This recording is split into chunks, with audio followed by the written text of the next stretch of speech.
Good evening, everyone. A warm welcome to today's ICS webinar, which is on ventilator associated pneumonia, a very exciting, a very challenging topic. And I'm so happy that we have a beautiful galaxy, a rocking galaxy of superstars who are going to give us all the information that we need to know about today's webinar. And I'm most looking forward to learning from you and hearing from each of you. I'd like to really thank Indian Chess Society and CIPLA for being our partners. And I'd like to just introduce our moderator to begin with. So the first person, our moderator, our captain of the ship today, I'd like to invite Dr. Avya Bansal, who we know needs no introduction whatsoever. He is the fastest rising star, or should I say superstar, of pulmonary medicine. Dr. Avya Bansal is our very own.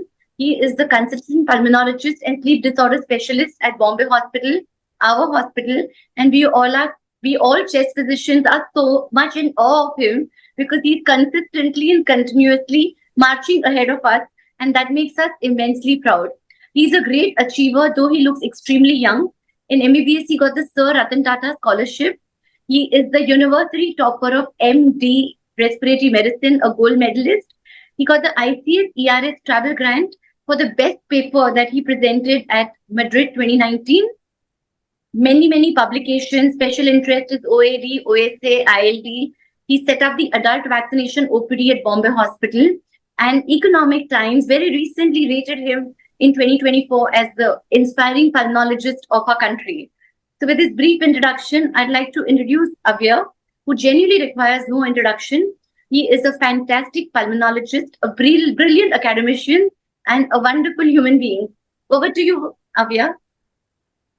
Thank you so much, Amita ma'am, for those wonderful words. I think nobody's praised me that much, and you've always been a guiding light to all of us and supporting all youngsters like us. At the onset, I'd like to thank the Indian Chess Society, helmed by Sandeep Salvi sir, who's the president, Amita ma'am, our chair of TEI and ICS, and Rajadhar sir, the secretary of ICS, for giving us the opportunity to talk on a very important topic today, that's ventilatory associated pneumonia and improving the outcomes in the management of ventilator associated pneumonia. Our academic partner for today is CIPLA, and Vipul has been outstanding in helping us arrange this and so meticulously planning with all the speakers. Today's topic would be moderated by me, and we have an esteemed panel discussion which will follow. And the topic speaker today is none other than Vivek Nangia, sir, who does not need any introduction, not only in India but across the world. He's an excellent internationally renowned pulmonologist with over a 2.5 decade experience in the field of pulmonology. Sir is the cluster head of pulmonology at Max Healthcare in Delhi, the principal director and head of Institute of Respiratory Critical Care and Sleep Medicine at Max Hospital Saket, the vice president of IAB, felicitated with some awards. The list is extremely long. I'm just going to name a few in the top. That's the Icon of Respiratory Medicine in India by IMA, the Iconic National Award by IMA, the Most Inspiring Doctor by ET Now in 2022, recognition for his outstanding work in COVID times in 2022, the Asia GCC Iconic Award, the Brands Achiever Best Pulmonologist Award in 2015, the Research Award Interventional Pulmonology in NAPCON 2002, fellowships by the ACCP, IDSA, NCCP India, ISCCM, IAB, and ISDA. He's a member of the Guideline Forming Committee of Invasive Candidiasis in Intensive Care in the Asia Pacific region, an outstanding achievement, has played a pivotal role in promoting antimicrobial stewardship and adult immunization, and which is why he's the most apt speaker for today's topic and guiding us in ventilator-associated pneumonia for his outstanding role in antimicrobial stewardship, has published numerous articles in national and international journals, as a revered teacher and mentored many DNP students and young pulmonologists like us by inspiring us with his outstanding work. And I just can't wait to hear his speech and his topic and presentation. So over to you, Nangia, sir. Thank you, Avya, for those very kind words. And I'm very happy and proud to hear all that Amita had to say about you. Really, you're truly a young achiever that we're seeing. And you look much younger than probably all that you've achieved in such a short time is really an achievement in its own self. So, and thank you, Amita, and thank you, Rajadhar, for inviting us here this evening. A very good evening to all the participants who have logged in from all across the country. And it's indeed a pleasure to be talking about something like HAP and WAP, which is probably one of the most common nosocomial infections that we as pulmonologists encounter. And also, it's probably one of the most common infections to occur even in our country, in the hospitals, in the nosocomial settings. So, VAP is probably the leading cause of death amongst all the hospital acquired infections. The other infections commonly that you see are UTI, are bloodstream infections, and then, of course, VAP, HAP are the second most common infections across. The mortality of a patient who, when gets ventilated, raises to almost 46% if there's an underlying VAP, and if there's no VAP, then the mortality is about 32%. And VAP results in increased days of ventilation by 7.5 days, ICU stay by almost 9 days, total length of stay in the hospital by about 12 days, and deaths in these critically ill patients additionally by 6 to 30%. This is what you get to see when a patient develops VAP. If you look at the epidemiology in our country, of course, these are all old studies from 2003 and 2010. But what is remarkable is that the incidence of VAP has ranged from 16% to almost 54%, which is a huge number. That means the incidence of patients lining up on the ventilator, amongst 50% of them have a propensity that they may develop a ventilator-associated pneumonia. And the pathogenesis behind this VAP is all about this subglottic secretions and trickling of secretions into the trachea. So where does it start from? It basically starts from colonization of the aerodigestive tract. This happens because there's a tracheal injury and inoculation of bacteria or pathogens during intubation or when you're manipulating the endotracheal tube. In patients who are on prior antibiotics, so there's a greater likelihood of developing an infection. Using of PPIs, which results in gastric alkalinization. Then bile acid itself could cause chemical pneumonitis. Vomiting, aspiration, nasogastric feeds, invasive devices, they all lead to colonization of the aerodigestive tract, which then results in pooling of secretion in this subglottic area. And because of this persistent endotracheal tube lying inside, there would be a resultant biofilm formation over this, resulting in colonization of the trachea, especially when the patient is lying supine. There's a large gastric volume, and you keep manipulating the endotracheal tube often. That is when the chances of aspiration become higher. Supposing you deflate the endotracheal tube or the endotracheal cuff gets deflated on its own without you having suctioned these subglottic secretions here in this area, there's a very high likelihood that all those secretions which are piled up here would tend to trickle down into the lungs and result in an infection. So anytime there's a break of the host immune response would result in VAP.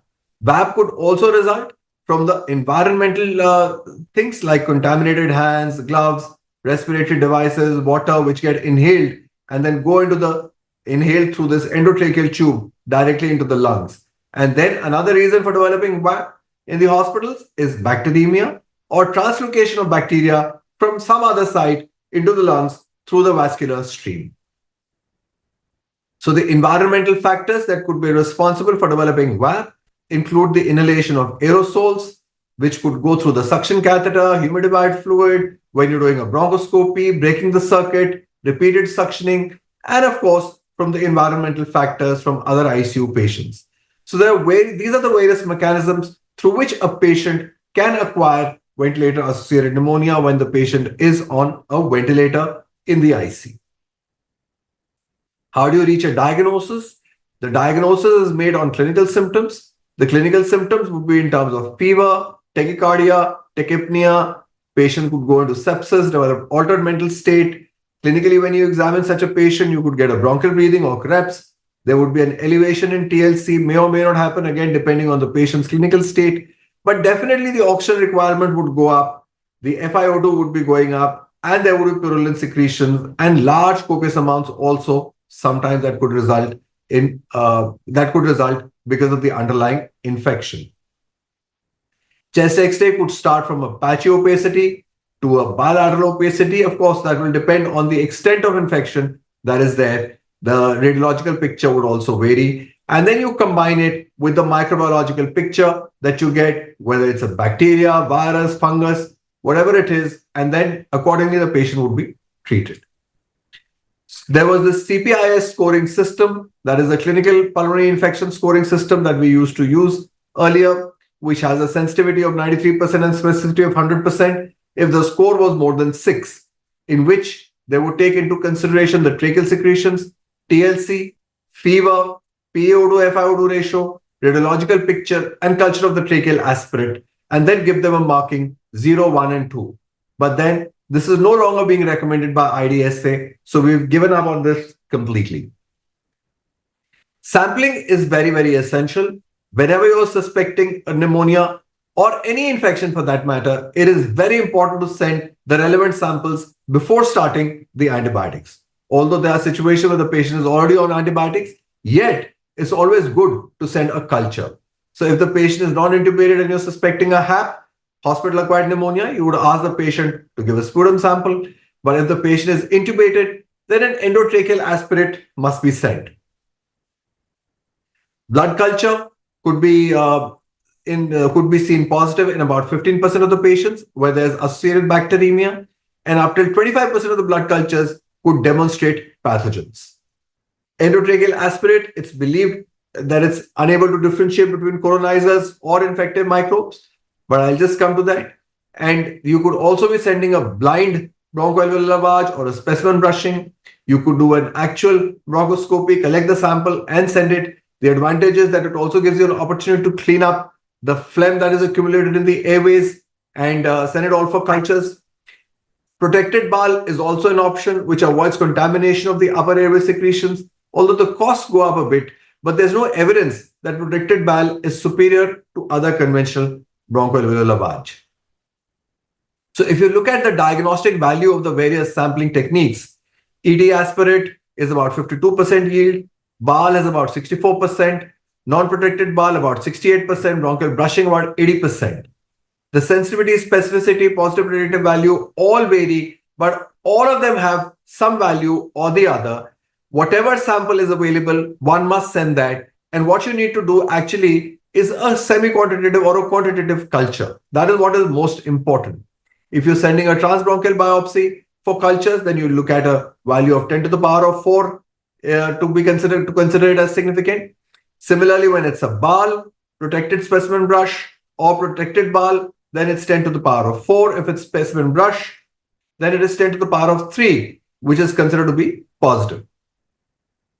But if it is non-protected bowel, then 10 to the power of 4. If it is a non-protected protected specimen brush, then it's 10 to the power of 3.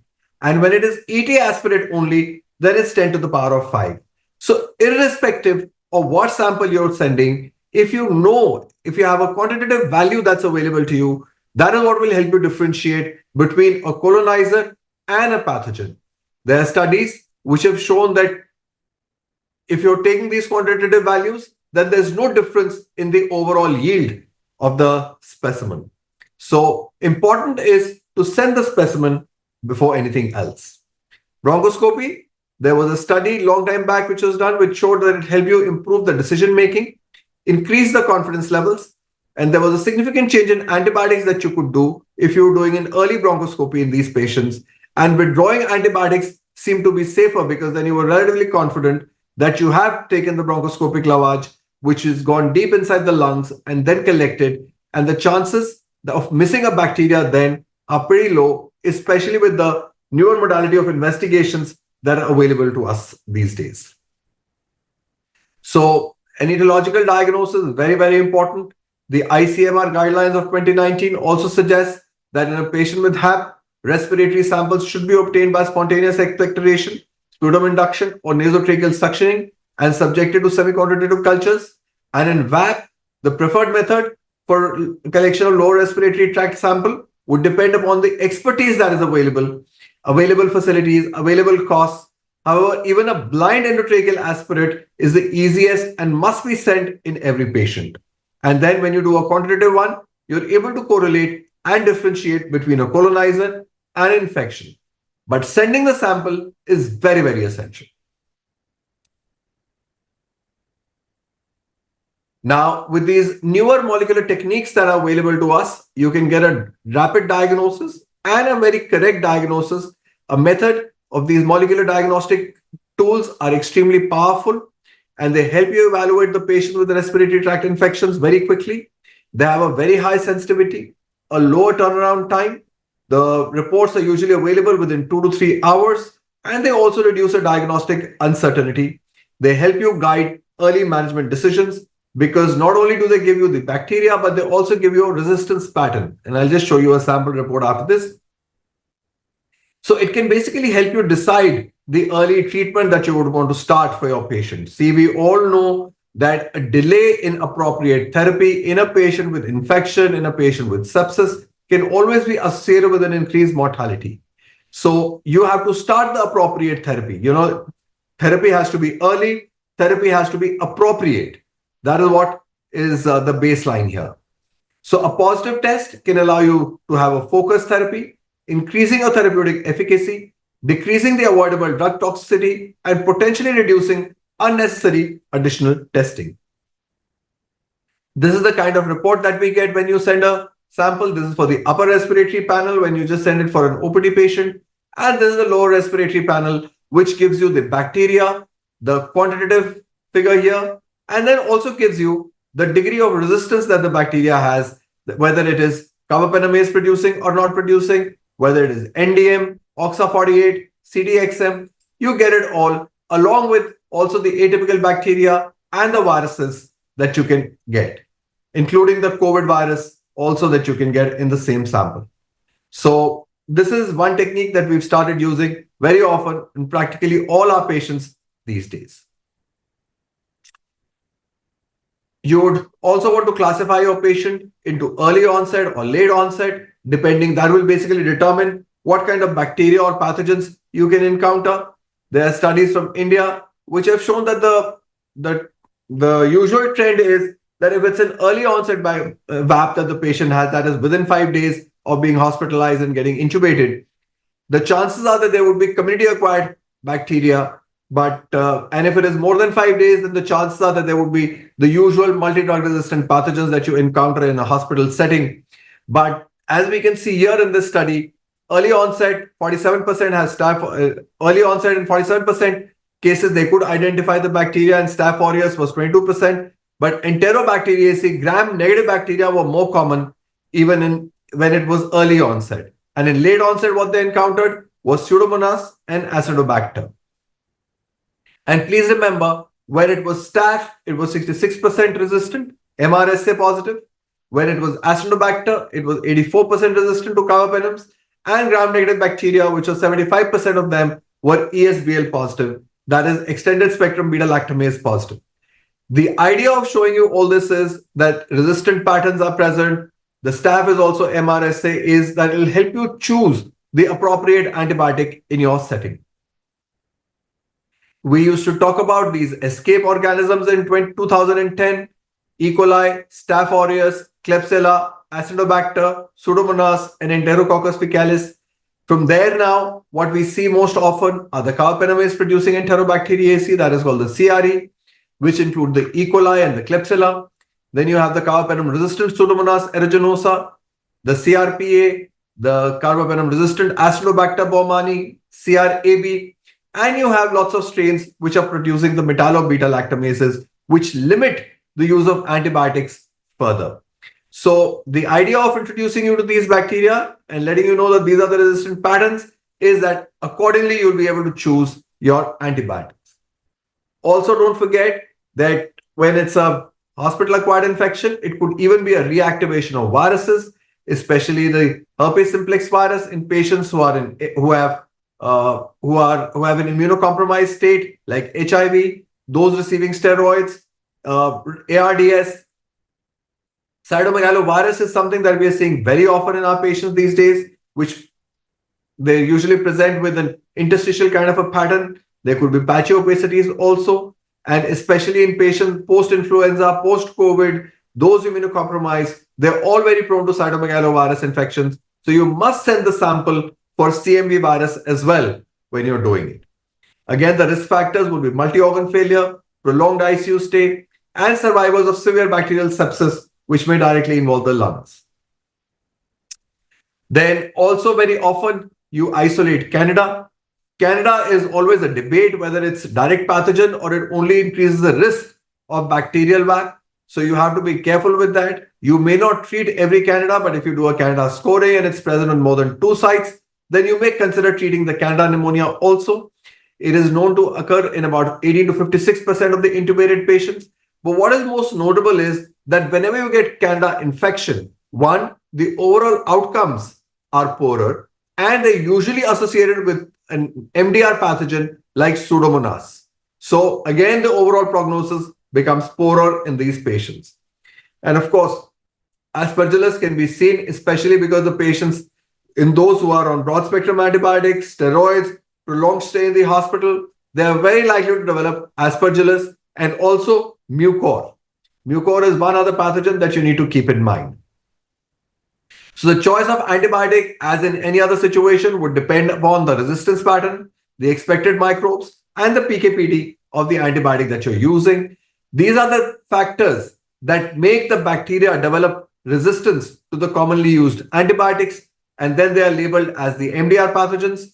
The risk factors include prior IV antibiotic use within 90 days, septic shock at the time of VAP, ARDS preceding VAP, 5 or more days of hospitalization prior to the occurrence of VAP, acute renal replacement therapy prior to VAP onset. Then for Pseudomonas and for staph to be multi-drug resistant, again, prior use of antibiotics within 90 days is an important risk factor. But you're safe in starting an empirical MDR cover for all these patients. If the prevalence of resistant gram-negative organisms in your ICU is more than 10%, you can give an MRSA cover if the prevalence of MRSA is more than 15%. And you can even start colistin upfront if carbapenem-resistant Enterobacteriaceae is more than 20%. Therefore, it's very important to know your local ecology, that what is it that you're growing in your ICU, in your patients, and that will help you decide what antibiotics to use. Double anti-pseudomonal cover is also justified in patients where more than 10% of the isolates are resistant to an agent being considered for monotherapy, where local antimicrobial susceptibility rates are not available. There's a presence of structural lung disease like bronchiectasis, cystic fibrosis, and the presence of septic shock or a high risk of death. Then you would want to give a double anti-pseudomonal cover to your patient. How long to give the therapy is always a question. 7 days, 8 days, 10 days. So this is a systematic review and meta-analysis that was published last year of 5 studies, 1,000 odd patients, where they grouped their patients into 2 groups, 530 patients in the short course group, which was less than 8 days, and 539 patients in the long course group, which was almost 10 to 15 days. And there was no significant difference found for recurrence and relapses, even for those suffering with non-fermenting gram-negative bacteria like the Pseudomonas and Acinetobacter. Earlier it was said, if it's Klebsiella, E. coli, Proteus, you could stop the treatment in 8 days. But for Pseudomonas and Acinetobacter, you would want to continue for about 2 weeks. MRSA, if it is complicated, then you would want to continue it for about 4 to 6 weeks. Otherwise, you could stop it in about 2 weeks. But in this randomized control, in this systematic review and meta-analysis, they found no difference in the outcome when you treated the patient for 8 days or 15 days. No difference in the 28-day mortality, mechanical ventilation duration, number of extrapulmonary infections, and length of ICU stay. Short course significantly reduced the number of antibiotics-free days as well. Once the patient starts showing improvement, it's important to de-escalate your therapy. The strategy of switching from broad-spectrum antibiotics to a narrower-spectrum antimicrobials is called, or from IV to oral is called de-escalation. Clinical improvement and serum procalcitonin levels can be used for the purpose, and such strategy has been shown to reduce mortality, length of ICU stay, and the total duration of antibiotics and the healthcare costs. But despite all this, you could lose your patient. Mortality rates continue to be high in this subgroup of patients, and they're basically seen in patients with serious illness, which have those who have a very high Apache score, presence of shock, coma, respiratory failure, ARDS, presence of bacteremia, severe underlying comorbid conditions, infections caused by an organism associated with multi-drug resistance, multilobar, cavitating or rapidly progressive infiltrates on lung imaging, and delay in institution of effective antimicrobial therapy has been associated with a very poor outcome and increased mortality in these patients. The crude mortality rate may be as high as 30 to 70% of the patients. And many critically ill patients with VAP may not die of pneumonia, but may die of their underlying disease. Mortality attributed to VAP has been estimated to be from 33 to 50%. And the increased mortality has been associated with presence of bacteremia, Pseudomonas or Acinetobacter infection, medical and not surgical illness, and ineffective antibiotic therapy. So to summarize it all for you, VAP is a significant public health issue in India with a very high mortality rate. Semi-quantitative non-bronchoscopic bile and endotracheal aspirate cultures are the preferred diagnostic modalities. The severity of illness and risk of resistance will determine the initial empiric therapy. 7 days of therapy may suffice for most cases of VAP and HAP, and combination therapy should be de-escalated to targeted monotherapy as soon as possible. Thank you so much for joining in this evening. And now I'll hand it back to Avya for the panel discussion. Thank you so much, Vivek, sir. It was a fantastic presentation, and you managed to cover each and every aspect of VAP, its management, risk factors, prognosis in such a short period of time and delivered the message so crisply to the entire audience. I mean, I'm tempted to steal your slides for further references and management of my patients in future as well, because this is really so crisp and it's fantastic. I mean, the entire panel discussion has already been covered in whatever Nandya sir has told us. So, without wasting further time, we will move on to the panel discussion. I will be introducing our esteemed panelists. With the onset, we have Dr. Judo Joseph, sir. Sir is the medical superintendent and chief consultant pulmonologist at the Sun Hospital. Sir is a secretary of the APCCM at Kerala, Central Committee member of the TB Association of India. He is the most prestigious Doctor Award recipient from the Rotary, the Star of Success Award in Health 2022 from Deepika, has more than 10 publications and book chapters to his credit, and someone I've known closely and has been practicing for more than 2 decades. So, a warm welcome to you, sir. Next, we have Dr. Aratrika Das. Madam is the consultant pulmonologist and allergy specialist and the head of Department of Respiratory Medicine at RTIS CCS Hospital. That's the Narayana Hridayalaya Hospital at Kolkata. Madam is a proud member of alumnus of KEM Hospital in Mumbai, has delivered multiple lectures at national and international forums, has more than 20 publications to her credit, has written a chapter on allergy and respiratory disease as well. A warm welcome to you, madam. We have next Dr. Jairaj Nair, sir, a very close colleague and someone I'm very closely associated with. Sir is the professor and head of Department of Respiratory Medicine at the Lokmanya Tilak Municipal College, Sion in Mumbai. Sir is a PG guide to respiratory students and also a guide to the fellowship in pulmonary critical care and respiratory medicine under the MUHS. He's a member of the Indian Chest Society, the IUTLD, the European Respiratory Society, has more than 30 publications in national and international journals. I personally know he has a keen and avid interest in the management of interstitial lung disease, having shared multiple forums with him, and a voracious reader and an avid speaker and a fantastic teacher to his students. And is an investigator in various international and national clinical trials. Warm welcome to you, Jairaj, sir. And last but not the least, we have Dr. Sneha Tirpode, madam. Madam is an MD DNB from Topiwala National Medical College, Mumbai, has done her asthma allergy fellowship from King's College, London. She's presently working as a consultant, pulmonologist, and DNB faculty and guide at Ruby Hall Clinic, Pune. Has 12 years of clinical practice and teaching experience post MD. Is the member of multiple societies such as the ERS, IAB, ICS, BSACI. Actively participates and has published articles in international and national journals. Participates regularly at national level forums and conferences. A warm welcome to you, Dr. Sneha Tirpode. Okay, so my first question for today's panel discussion would be to Judo, sir. Sir, what is the definition of hospital-acquired infections and hospital-acquired pneumonia? Yeah, thank you, Avai, and thank you, ICS, for giving this opportunity. So we know that hospital acquired infection, or in a broad sense, we can say healthcare associated infection, we can say in that way, is the infection coming into a particular health, a person who is undergoing a health undergoing a healthcare in 48 hours. So that is a simple definition which we can say.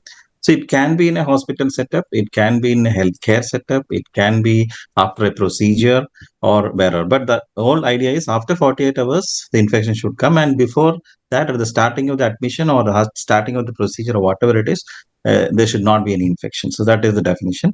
And of course, we can just classify that as the catheter related infections or central line related infections, CRBSI, CLI, CLA-BSI, then the urinary tract infections, UTIs, then surgical site infections. And our part is basically the VAP and the HAP. So that comes under the we call it as the most common HSI, HAI is VAP or HAP. So that comes around 30%. So that is basically the definition of a hospital acquired infection, and HAP is basically hospital acquired pneumonia, which affects the parenchyma of the lungs. Thank you, sir. Very well said. Like you rightly said, hospital acquired infections are patients acquiring infections after 48 hours. And these infections are not only in the hospital, but can be from a nursing home. Even if the patient has visited our outpatient clinic, probably they can pick up a bug from a cross contaminant patient as well. So these all include under the spectrum of a hospital acquired infection per se. Now, over to you, Aradhika madam. What is the definition of ventilator associated pneumonia? And also, please share some light on early VAP and late VAP. Well, thank you. Thank you, ICS, for giving me this opportunity. And thank you for the question also. Anyway, see, basically, VAP or ventilator associated pneumonia is basically a type of healthcare associated lung infection, where there is a change in radiographic abnormality which was already present. And the patient has to be on mechanical ventilation for more than 2 consecutive calendar days on the date of event, with the day of ventilator attachment being day 1. This is one aspect. This is associated with the ventilator has to be in place on the date of the event, a day before the date of the event. So this is basically the crisp definition of VAP. Now, if the ventilator, there are certain things to it. If the ventilator was placed on the patient, say in another hospital, the patient comes to this hospital. In that case, we take the first day as the day when the patient was intubated in the other prior hospital. If there is a break in ventilation for more than 1 day, in that case, we take day 1 as the day on which the patient was reintubated. Now, when we talk about the early and late VAP, the early VAP means whenever there is onset of ventilator-associated pneumonia within 96 hours of mechanical ventilation. If the onset of VAP is beyond 96 hours of mechanical ventilation, that's late onset VAP, and this is associated with various more drug-resistant organisms, and of course, the prognosis is poor. So that's very rightly said, madam. Early VAP and late VAP within 5 days, and after 5 days, like you rightly said, 96 hours is the golden rule. And which is why we often have a low threshold for a tracheostomy for patients when we think that they're going to require mechanical ventilation for 5 days or more. And when we feel that on the 5th day, probably the weaning is not going to be possible and we're not going to achieve much success. In such situation, that is why a early VAP or a late VAP does come into play. Now, Right. over to you, Jairaj sir. What is the incidence of hospital-acquired pneumonia and ventilator-associated pneumonia? Now, you work in a government hospital, so we have a lot of people have this notion that there is an increased incidence of infections in a government hospital, but they fail to understand that probably you all take more measures to prevent these infections in your ICU than most of us would do. So, what's your take on this, sir? So we'll start with first with hospital-acquired pneumonia. So I think there was a question that popped up with somebody asked that does VAP mean that endotracheal tube? So it's on the same lines that a hospital-acquired pneumonia does not require the patient to be even in an ICU for that matter. So the denominator is 1,000 admissions in a general ward. So when we talk about that, it's about roughly about 18 as the mean, and it could be anywhere between 10 to 30. But most of them average out to be 18 per 1,000 admissions. Now this we are talking about hospital acquired pneumonia. There is a patient got admitted in the hospital for some reason, whether it is for a surgical procedure or just for a gastroenteritis, and ended up developing a pneumonia. Now this patient was not in an ICU and probably not even ventilated or not on a non-invasive ventilator. So that incidence is definitely going to be lower. The reason is the denominator is going to be very big. As against this, now we come to ventilator associated pneumonia, and here we are talking about somebody who is in an ICU. Now this we can classify into those who require non-invasive ventilator and those which are ventilated, that is mechanical ventilated. That means we are talking about intubated patient or somebody who was tracheostomy right from day one. Suppose there was trauma in the orofacial area, the patient was not able to be intubated, we are talking about probably tracheostomy. So anywhere where artificial airway has been placed, then we call them as somebody who is associated with ventilated associated pneumonia for the last 48 hours. They have been on that. So development of opacity, as I think Dr. Vivek sir has already elaborated that how do you diagnose it, then that incidence would be anywhere between 30 to 70% in associated with mortality, 30 to 70%. But when we are talking about ventilator associated pneumonia, it is somewhere between 6 to 9%. In an Indian setup, it may go as high as 18 to 20%. So out of here again, we talk about ventilator patient days. That is a patient. If we count one patient who has been on a ventilator for 10 days, then we count it as 10 patient ventilator days. So with a denominator of 1,000 patient ventilator days, it is anywhere between 18 to 25, ranging from 10 to 50, based on what the hospital setup is. Again, there has been no difference found between public and private setup. It is actually related to multifactors, multifactorial, which Dr. Vivek has already elaborated. It has got nothing to do with actually a setup. So it's related to the patient condition, the ICU protocols, guidelines, how you manage, how do you early pick up, diagnose, and early institution of management, which decides the morbidity and mortality of that case. I think I have tried to do justice to that question. Very well said, Jairaj sir. So, like we see, we commonly encounter hospital-acquired infections, and ventilator-associated pneumonia becomes the most sinister of them all. And roughly about 10 to 30% of all hospital-acquired infections encompass are ventilator-associated pneumonia. So, having Jairaj sir covered that question very well, now I move on to Dr. Tirpode. Madam, what do you feel are the potential risk factors of VAP? Yeah, so risk factors to start an elderly male, the predilection to males as well. So elderly patients who are males, who are smokers, smokers have been found to have around 4.3 times fold higher risk of developing VAP as compared to a non-VAP patient and non-VAP, non-smoker. And also somebody who is having impaired consciousness, or we are having patients who has an underlying ARDS already existing, or somebody who is on mechanical ventilation since over 2 weeks, long-term mechanically ventilated patients. These are the risk factors. And also we see underlying comorbidities. So somebody who has chronic respiratory illnesses, coronary artery diseases, diabetes, all these patients, COPD patients are found to have threefold higher risk of death.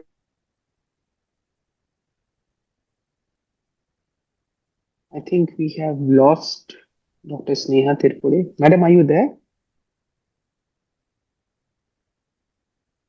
Hello. Yeah, please go on. Yeah.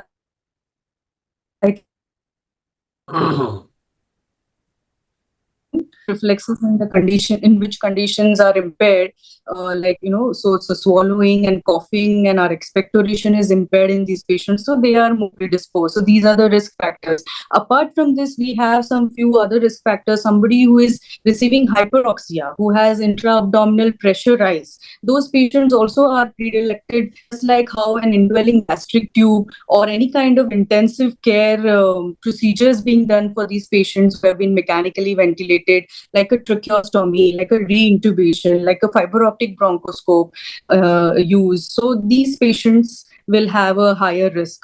Then again, if we have to see genetically, some patients who have genetic predisposition.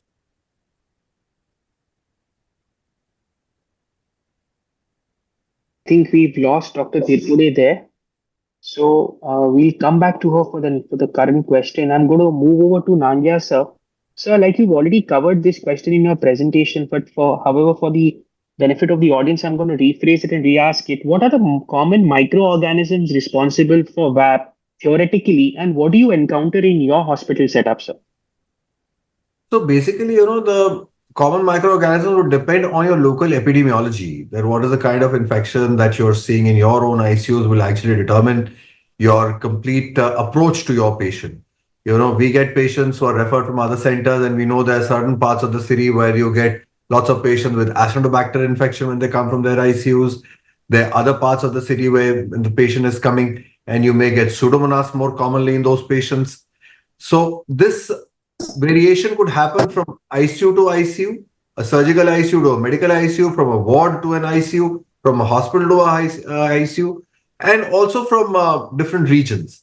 So you really have to see. The most common bacteria that we encounter in our ICU is multi-drug resistant Klebsiella, an NDM producing Klebsiella, or a carbapenem resistant Klebsiella. CRE is what we call them, or Pseudomonas. So these are the two common bacteria that we see in our ICU.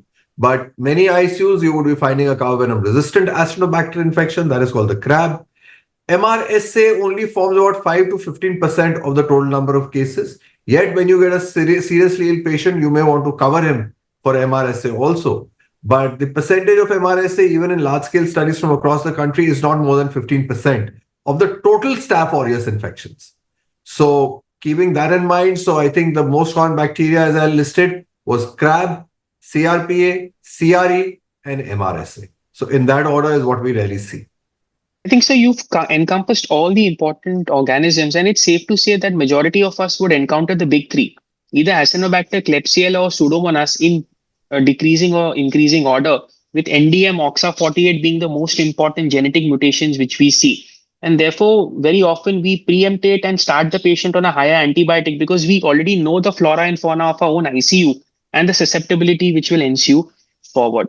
So moving on to Dr. Judo, having covered VAP in a so-called healthy individual. So what is your take on VAP in the immunocompromised? Because we're seeing a lot of immunocompromised patients coming to the ICU with a ventilator-associated pneumonia. Can you share your thoughts on this, sir? Yeah. Actually, the incidence, if you take the VAP in the immunocompromised, I think with compared to the immunocompetent, I think it is less. It is less. Maybe it's around 20% or 30% less. The reason being, maybe they are on routine antibiotics, all these immunosuppressed patients. And on the other hand, whatever the infection they have, it will be multi-drug resistant organisms. So that is the two important things in that. And the common organisms which you see, basically, if it is a bacteria, it's mostly gram negative, and all the resistant bacteria will come there. Of course, the fungus, we have to take care, the aspergillus, of course, even the candida sometimes, and mycor and all those things, and even the viruses like herpes or CMV. So all these things has to be kept in mind. And the most important thing is we have to act fast in immunocompromised patients. The diagnosis should be very fast. We should take all our tools, like not simple sputum culture, or we have to take a bronchoscopy if needed. We have to take the multiplex PCR and the markers all into picture, and then combinedly we have to act fast and treat them fast. So that is very important. And another important factor is X-rays. Many times are not in immunocompromised patients. There will be a lot of other findings which coincides with the infection findings like atelectasis or pulmonary hemorrhage or contusion, drug induced, and many things. So all these things has to be taken care. A CT scan will be better, and the antibiotic treatment should be like quick, and maybe it covers a multi-drug resistant organism also. I think the whole thing which we have to act fast. That is the most important message. Point well taken, sir. Act fast and pick up the diagnosis early. And like you rightly said, gone are the days where RVD used to be a sinister immunocompromised state. Now we see a lot of hematologists and oncology patients who are ending up on the ICU. They've already on 2 gram negative antibiotics. They're on a gram positive bug, atypical bug, an antifungal, and antiviral. And if they end up getting a VAP, we really don't have anything left in an armatorium to get them. So yes, probably the incidence of VAP would be lesser in them, but the mortality would be higher in case they ended up getting a ventilator-associated pneumonia, which is why we have to be very aggressive and not have a very high threshold for doing an investigation or a scopy in them. Well said, sir. So, Ratika, madam, how do you clinically diagnose VAP? That's a very tricky question because we often see patients in being pulmonologists, they are already coming to us with a respiratory infection and they end up on the ventilator either because of a type 1 or a type 2 respiratory failure. So how do we clinically diagnose VAP in such situations, ma'am? Well, there are very specified criteria for this, actually. Now, I can tell you 3 criteria, of which at least one has to be present. That includes a fever. In such patients, fever more than 100.4 degrees Fahrenheit. Then if the WBC count is either less than 4,000 or more than 12,000, as Nangya sir has already mentioned earlier. And another thing is, if a patient is above 70 years of age and we find there is a sudden change in sensorium and we can't account for that sensorium, like maybe he's not having uremia, he's not having any other brain infection. So if we can't account for that sensorium in any way, then I think developing a VAP is probably the most common diagnosis. Apart from this, if there is change in character of the endotracheal secretions or the tracheostomy secretions, they suddenly turn purulent from mucoid, or if there is increase in the amount of secretions, if suctioning is more required than normal, or maybe if there is a new or worsening type of cough or say dyspnea or tachypnea, suddenly the patient becomes very tachypneic. In that case, we need to think about VAP. The other things are, say, if there is the most important factor, in fact, if there is a change in arterial blood gas. So if PaO2 by FiO2, say it's less than 240. And change in the arterial, change in blood gases. In that case, we should also think about VAP, definitely. These are some of the clinical criteria. And apart from this, when we examine the patient, we find localized repetitions, maybe bronchial breath sounds. So these are some of the clinical criteria by which we can diagnose VAP. And in addition to this, there may be some other pathologic criteria, etc. Thank you so much, madam. That's very well said. And often in our respiratory patients, sometimes it becomes challenging to pick up an early VAP because fever would be masked if they're on steroids. Leukocytosis could be because of intravenous steroids. They're admitted for probably an exacerbation of a COPD with a secondary infection, which is why clinical examination becomes so important. Probably a change in the color of the secretions, the quantity of secretions, new onset crepitations or bronchial breath sounds, and can be the or worsening hypoxemia, increase in the plateau pressures. So these are certain clinical signs, and very well said. These are important for us to pick up and not always rely on an X-ray, because sometimes a patch may take an extra 2 days or a day even to come up on an X-ray. And early diagnosis becomes really important in these patients. Right. So thank you. So Jairaj sir, now we've come to the diagnosis, we've understood. Now VAP can be a tricky situation for us also. What are the possible differential diagnoses which we need to keep in mind before we come to the diagnosis of VAP? So I think following the definition is very important for first establishing what is ventilator associated pneumonia. Now here a close association with this when you go through literature is tracheobronchitis. So the symptoms which madam said just now, Dr. Das said that increase in the secretions, increase in the purulence, counts may go up. All this could actually mean tracheobronchitis. And as you said just now, Dr. Bansal, that X-ray may not pick it up. So this is one thing we have to keep in mind, that the infection is probably only in the tracheobronchial tree rather than the lung parenchyma, that is the establishment of the pneumonia. Probably it could even be a precursor to it. The other infection aspect which you have to remember is,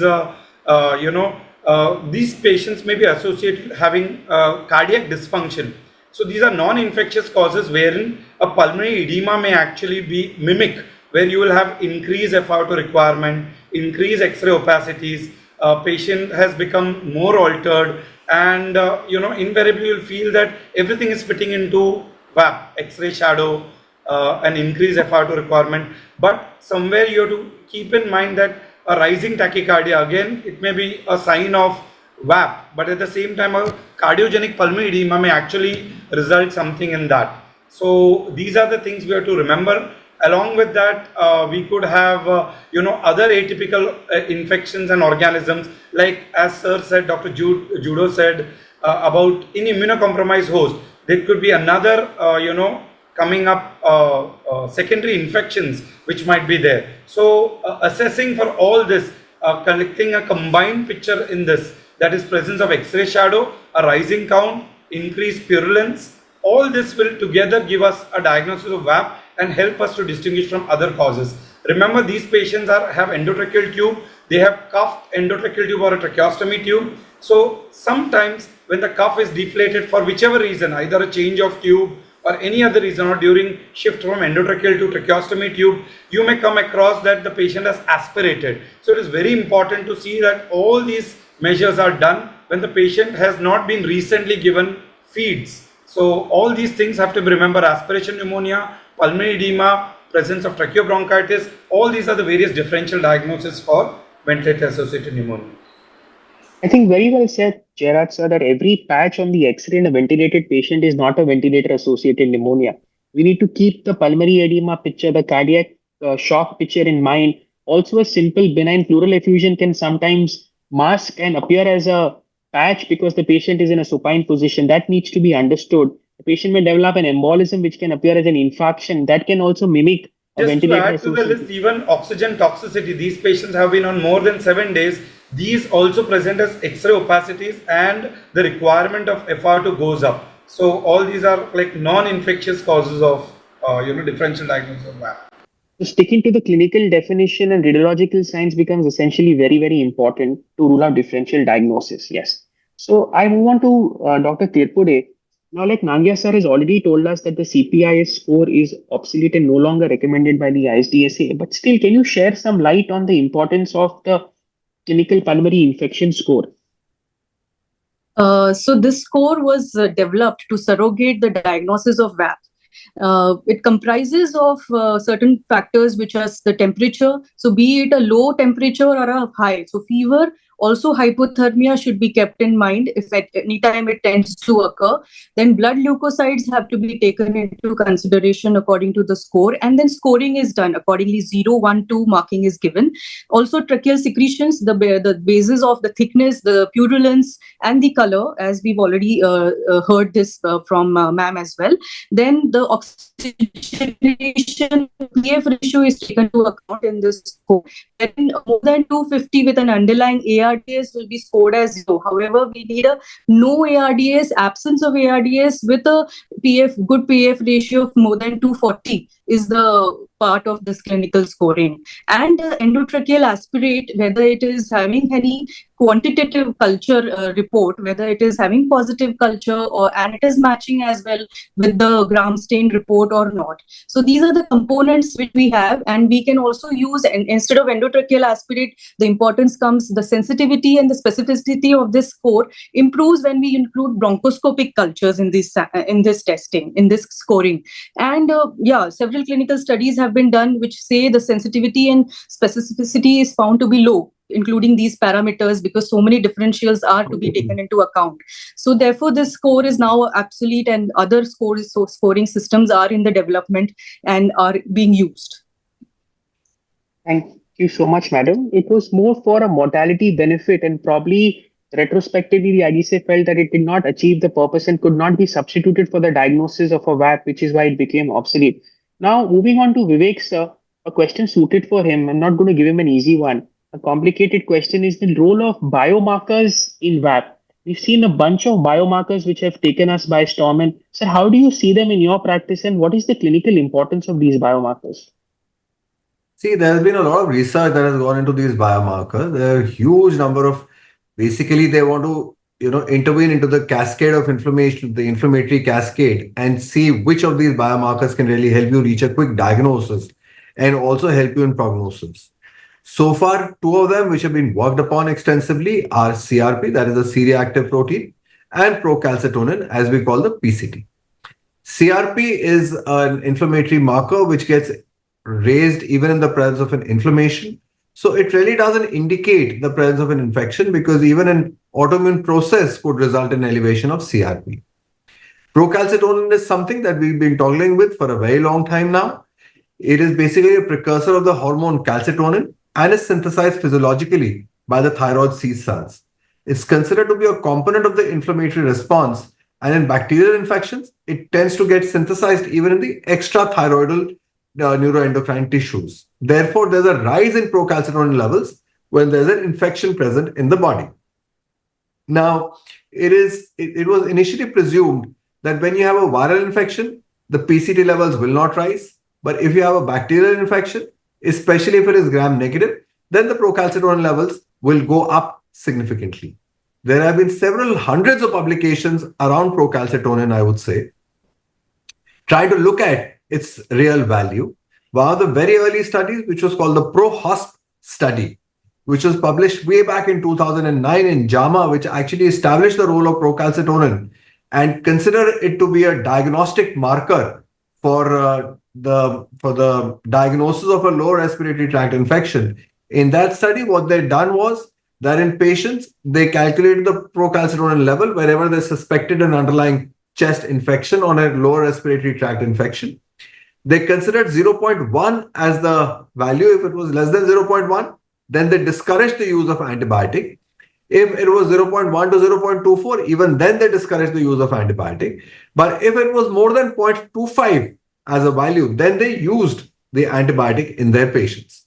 And then they monitored it whenever there was a decline in PCT level more than 80%, fall or less than 0.1, then they would discontinue the antibiotic. So in that study, they found that they were able to reduce the usage of antibiotic by almost 60 to 70%, and there was no change in the outcome. The patients, whether they received the antibiotic based on PCT levels, when the PCT levels were low, they did not receive the antibiotic, and when the PCT levels were high, they received the antibiotics. The outcomes were similar in both the groups. So that basically established the role of procalcitonin in the initial period. But now, over the years, we have seen with so many other studies coming in that procalcitonin could be elevated even in a viral infection, especially in COVID. We've seen the levels of procalcitonin going significantly high, because ultimately it is also a marker of SIRS. It's also a part of the SIRS, the severe inflammatory response syndrome that most of these patients develop. Therefore, what we've concluded now is that with procalcitonin, it may not be used for diagnosis.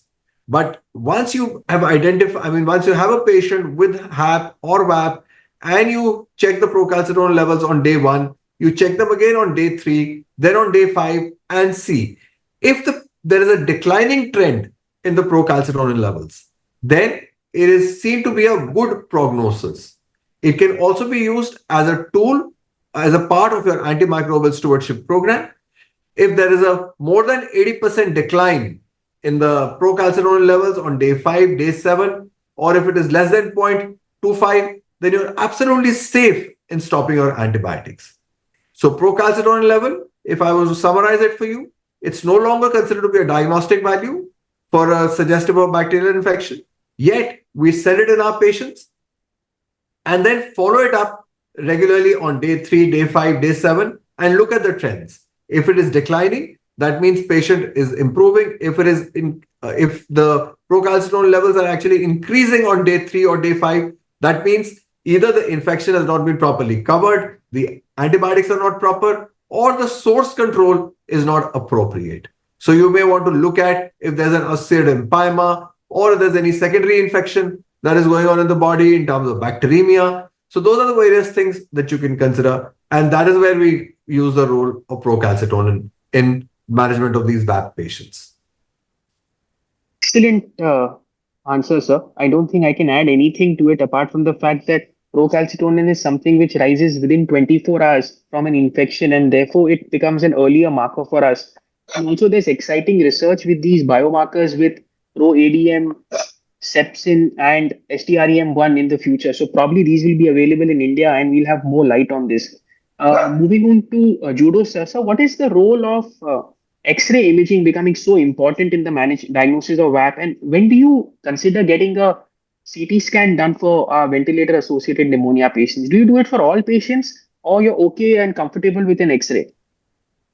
Yeah, actually, saying that chest X-ray is the basic thing and basic investigation, and the most suitable investigation because it's a portable one, and we can take a portable chest X-ray at the ventilator side.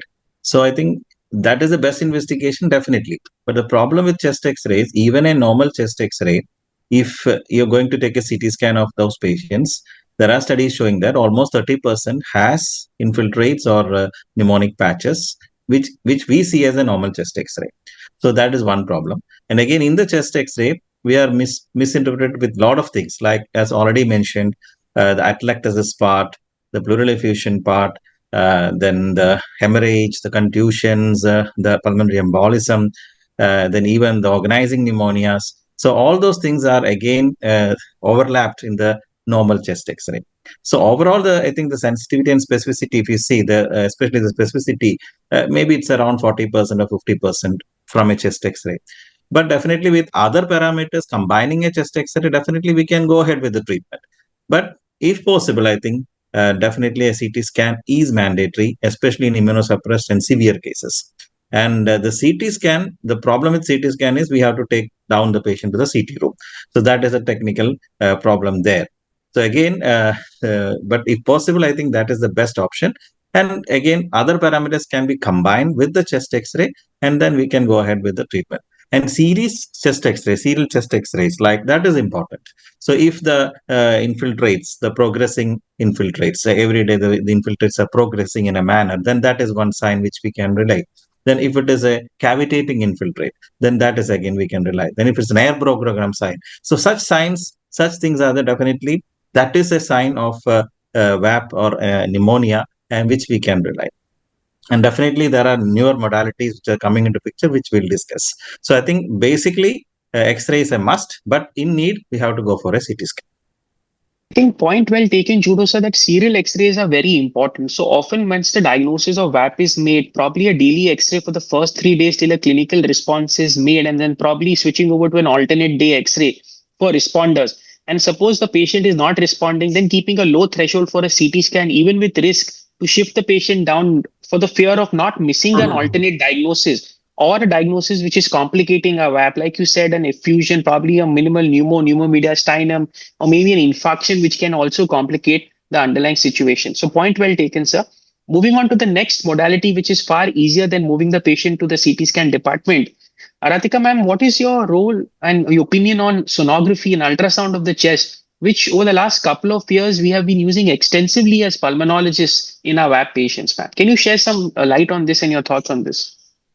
Yeah, even though CT scan is almost like a gold standard in diagnosing VAP, but in that case, it's very cumbersome. We can't move the patient always to the CT room. Ultrasound has emerged as a very, very popular modality of, analyzing what is happening to the lungs on ventilator. In fact, lung ultrasound is one of the methods which actually picks up VAP even in presence of a previous consolidation or maybe an effusion, picks up VAP earlier than any other modalities other than CT scans. Now, if lung ultrasound, in fact, in lung ultrasound, if we look at those vertical air bronchograms, that can give us a specificity of almost 94%, which is quite high. And if lung ultrasound is combined with procalcitonin levels, as Vivek sir has already mentioned. So that gives us a specificity even higher than 94%. There are other, in fact, advantages of lung ultrasound. That is, the other thing is we can actually grade the severity of the illness by lung ultrasound.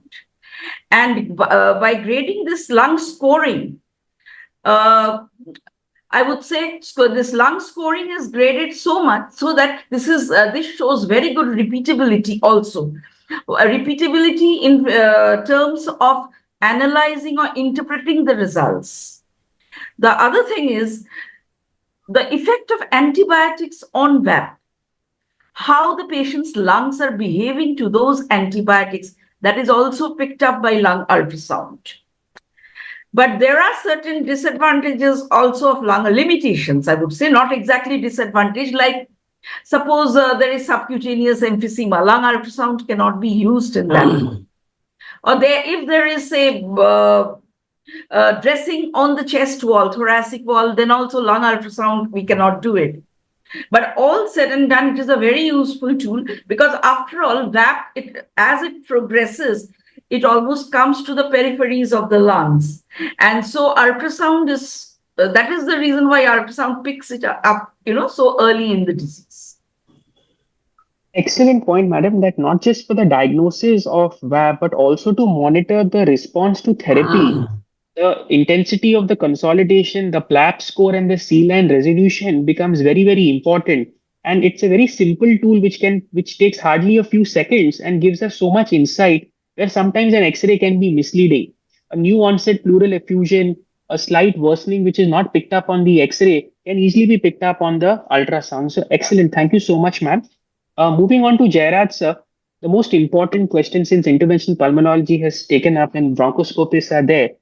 What is the role of bronchoscopy and what are the investigations we should ideally do in a suspected VAP or a VAP patient? So should we bronch each and every patient? Should we depend only on tracheal secretions? What is your take on this, sir?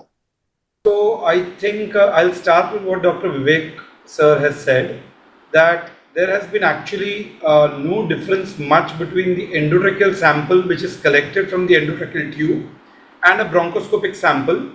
What we should know and take the microbiologist in the loop is that when we pass the bronchoscope, we are going selectively to the X-ray or CT suggested lobe or bronchopulmonary segment from where we can collect the sample. Western studies have stressed a lot on PSB, protected specimen brushing, from where we can collect these samples which are uncontaminated by the upper airway or the colonizing part of the inner lining of the tube. So that doesn't get affected when we collect it selectively from that particular bronchopulmonary segment. So naturally the yield of colony forming units, I'm talking about the conventional microbiology technique.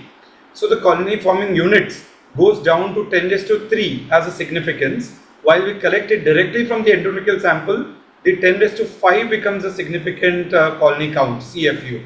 So this is the difference where we collect it from the endotracheal sample or we go through a bronchoscope and collect. Now this thing is a double-edged weapon. So your next part of the question is, do we bronch every patient to look for VAP? Now I will answer it in two parts. One is your patient is critical with VAP, requiring 100% FiO2, the PO to FiO2 ratio is low, and here we want your patient that's a single lumen through which you are passing your endotracheal tube. Multiple aspects you have to remember, that the endotracheal tube size and what is the bronchoscope that you have. Most of us have adult bronchoscope, so it is going to be about, I think, 5.5 to 6 diameter, and your endotracheal tube has to be 7 and above. So it's very difficult, that most of the intubations ICU is done about 6.5 to 7.5. So, and there will be a curvature to the endotracheal tube. So when you're passing your fiber optic bronchoscope through this, we are going to compromise your ventilation of the patient for as long as the time that your bronchoscope is going to be inside the patient.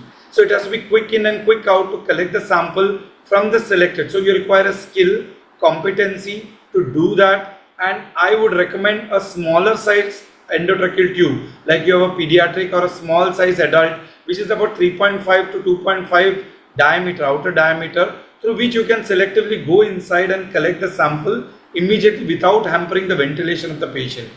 And to bypass all these things, we could go and collect the samples as the molecular techniques, which not only give us the organism but even gives you the drug susceptibility testing in a short time. But that has to be taken with a pinch of salt, because it's a molecular method, so it is going to pick up every organism that is lying in the milieu of the lung. So that has to be seen clinically and correlated with your endotracheal sample or a bronchoscopic sample that you've collected. So I agree with whatever you've said, sir. Very well put that the risk of bronchoscopy should be kept in mind. A smaller scope should be considered when we have a single lumen endotracheal tube. Also, most of us tend to preserve doing a bronchoscopy in VAP patients when the diagnosis is made if you're suspecting a complication like a mucus plug, if the lung is collapsed. So at that point of time, it works more like a therapeutic intervention as well. And at the same time, we get a lavage and we send it for testing. But for routine VAP, we do restrict ourselves to a mini bar like Vivek sir has already beautifully explained to us that the diagnostic yield is the same and the susceptibility of the organisms remain the same. Now that we've done the bronchoscopy, I move on to Dr. Tirpude. Madam, we've done the bronchoscopy, we are suspecting a VAP. What are the newer tests and the PCR which we started routinely doing? Can you tell us the importance of the PCR and how does it give light into resistance and antimicrobiograms at the end of the day? Yeah, so multiplex real-time PCR, polymerase chain reaction, is actually the first FDA cleared assay. And we've already seen quite a detail about it in the PowerPoint presentation by Nangia sir. It is for the qualitative detection of nucleic acid targets. So in this, both the bacteria and the viruses are looked for, and the turnaround time of this test is approximately 1 hour and has been applied to it can be applied directly to the specimen, the bowel specimen as well, and the endotracheal aspirate. So from the mechanically ventilated patients, it's a very useful test that we find in our daily practices nowadays when interpreted correctly in a correct correlation manner. I think we've lost Dr. Tirpudi again.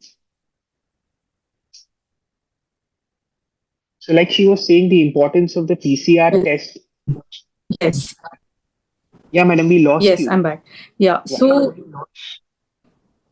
yeah. So the importance of the PCR test, which can be taken from samples like not just from the sputum, but from the endotracheal aspirate, from the bowel samples. And these are going to tell us in a correct clinico-radiological correlation as well as the patient's general condition. We'll be able to decide what to interpret while we are awaiting the cultures. So whether to escalate our antibiotics or to de-escalate, it's going to be of very usefulness. Plus carbapenes resistant microbial agents also, especially the Acinetobacter. According to our local flora of the ICU, we should keep in mind of what to do.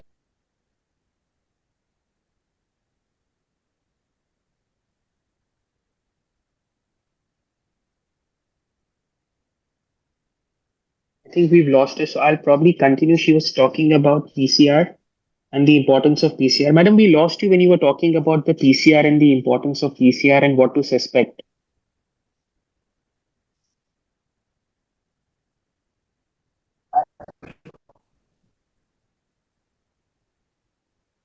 Yes. So yeah.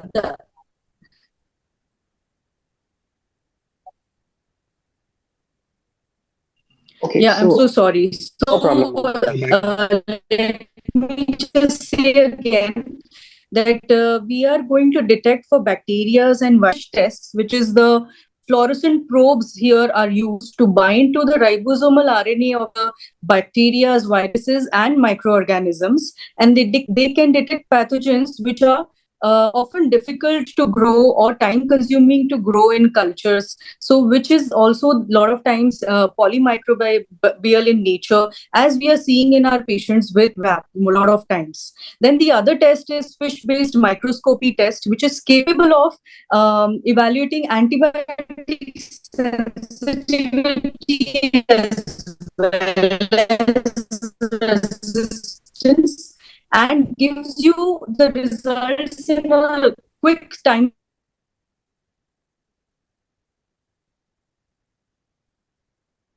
I think we've lost her again. So she was talking about the importance of the PCR test.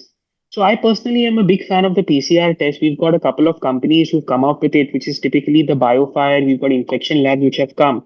Now, when we're suspecting a VAP and we've got a critical patient who's on the ventilator already, certain genetic tests which the BioFire and the PCR tells us, including the MEC-A, MEC-B, the OXA48 and the NDM become extremely important for us because although it's an expensive test, but within a couple of hours, we know the organism and the susceptibility. And once correlated, we can definitely reduce the overall hospitalization and cost of hospitalization. So the genetic mutations in the PCR test is something which becomes extremely important and why it is so important for us. We have Dr. Tirpure back. Madam, please, you can continue with your answer.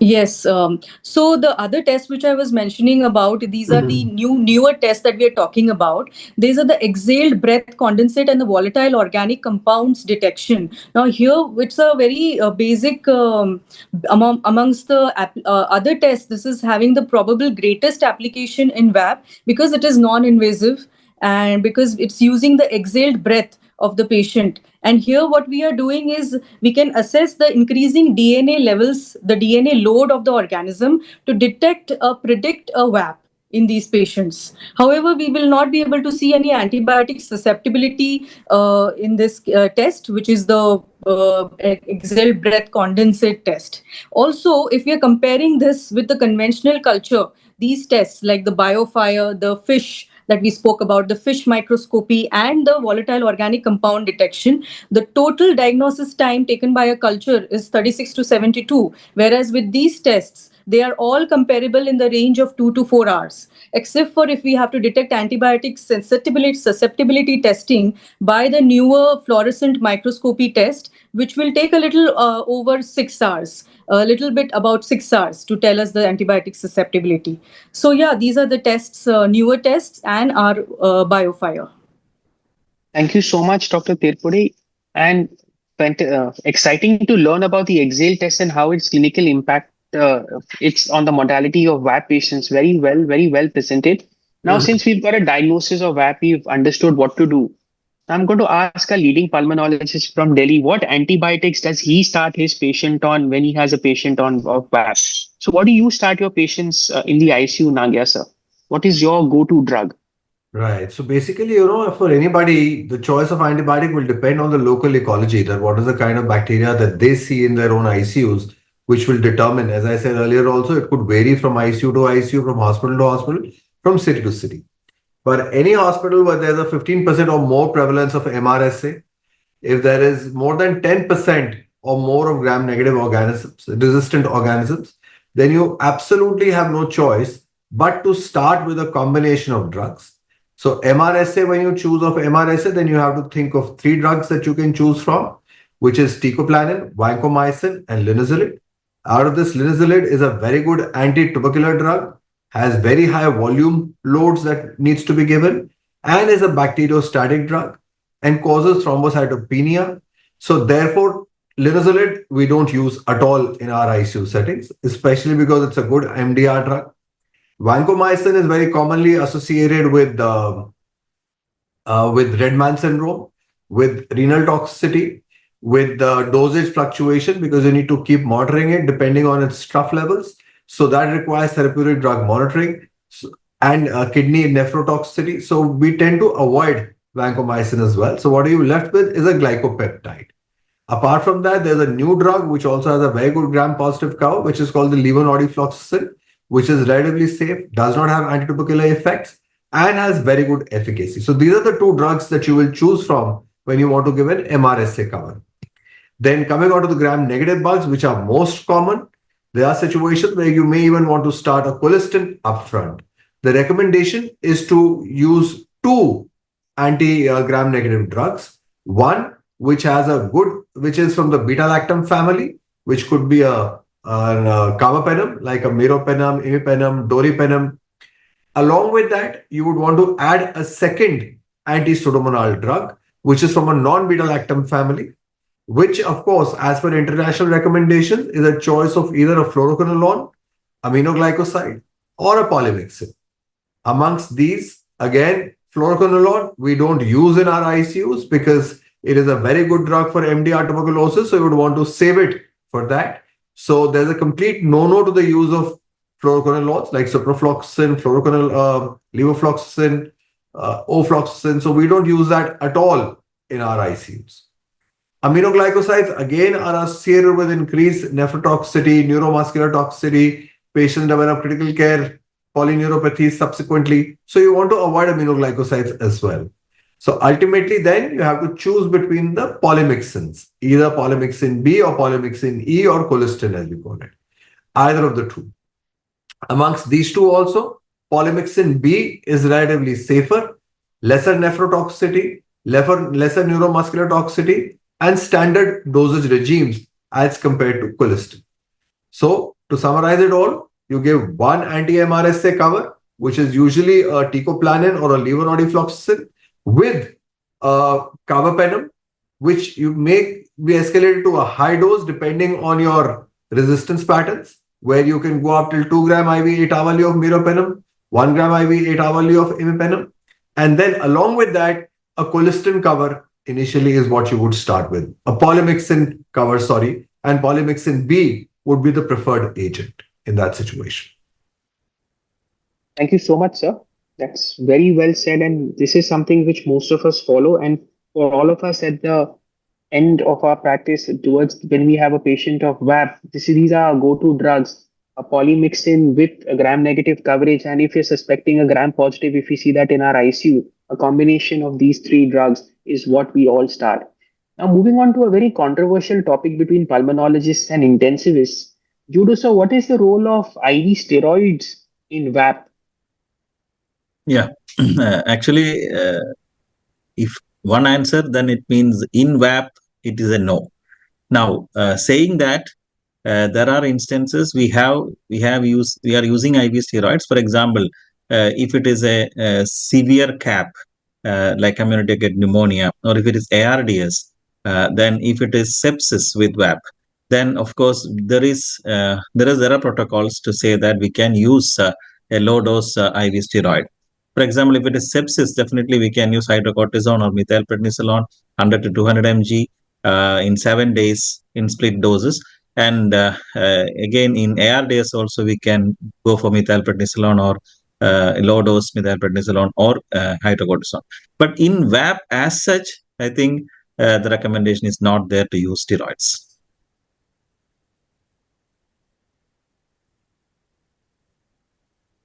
Yeah, you're muted. And we've had multiple articles telling us the importance of steroids and how cautiously and judiciously they should be used. And often, because of COVID and COVID-19 ARDS, the use of steroids in those patients improve mortality. But overall, the NEJM issued a caution of using routinely intravenous steroids in the management of VAP, unless the patient was in septic shock, where it would be indicated for surviving sepsis bundle. So this is a message which we strongly need to give all our audience, that the role of steroids has to be used with caution, and we must understand the etiology of the disease rather than blindly giving steroids for a short-term benefit and a long-term mortality in these patients. Over to you, Aratika, madam. Now, we've all seen that these are the standard antibiotics which Vivek Nangia sir has told us that we start our patients on. But often after a couple of days, we have worsening of X-rays, elevated leukocytosis, worsening hypoxemia, and sometimes the patient just don't respond. Now, what do you do in this situation? Do you escalate antibiotics in this situation? And if so, what do you do? You've got a patient who's critically ill on the ventilator. You put him on the antibiotics, Nangia sir, and all of us standard routine protocol follow. In such a situation of worsening hypoxemia, what is your go-to drug? What do you do in this situation? Madam, you're mute. You'll have to unmute yourself. Sorry. As Nangia sir has told us, that definitely from ICU to ICU, the use of empirical antibiotics vary. And that is probably because of the local resistance patterns. In fact, most of the hospitals have their own antibiotic protocol.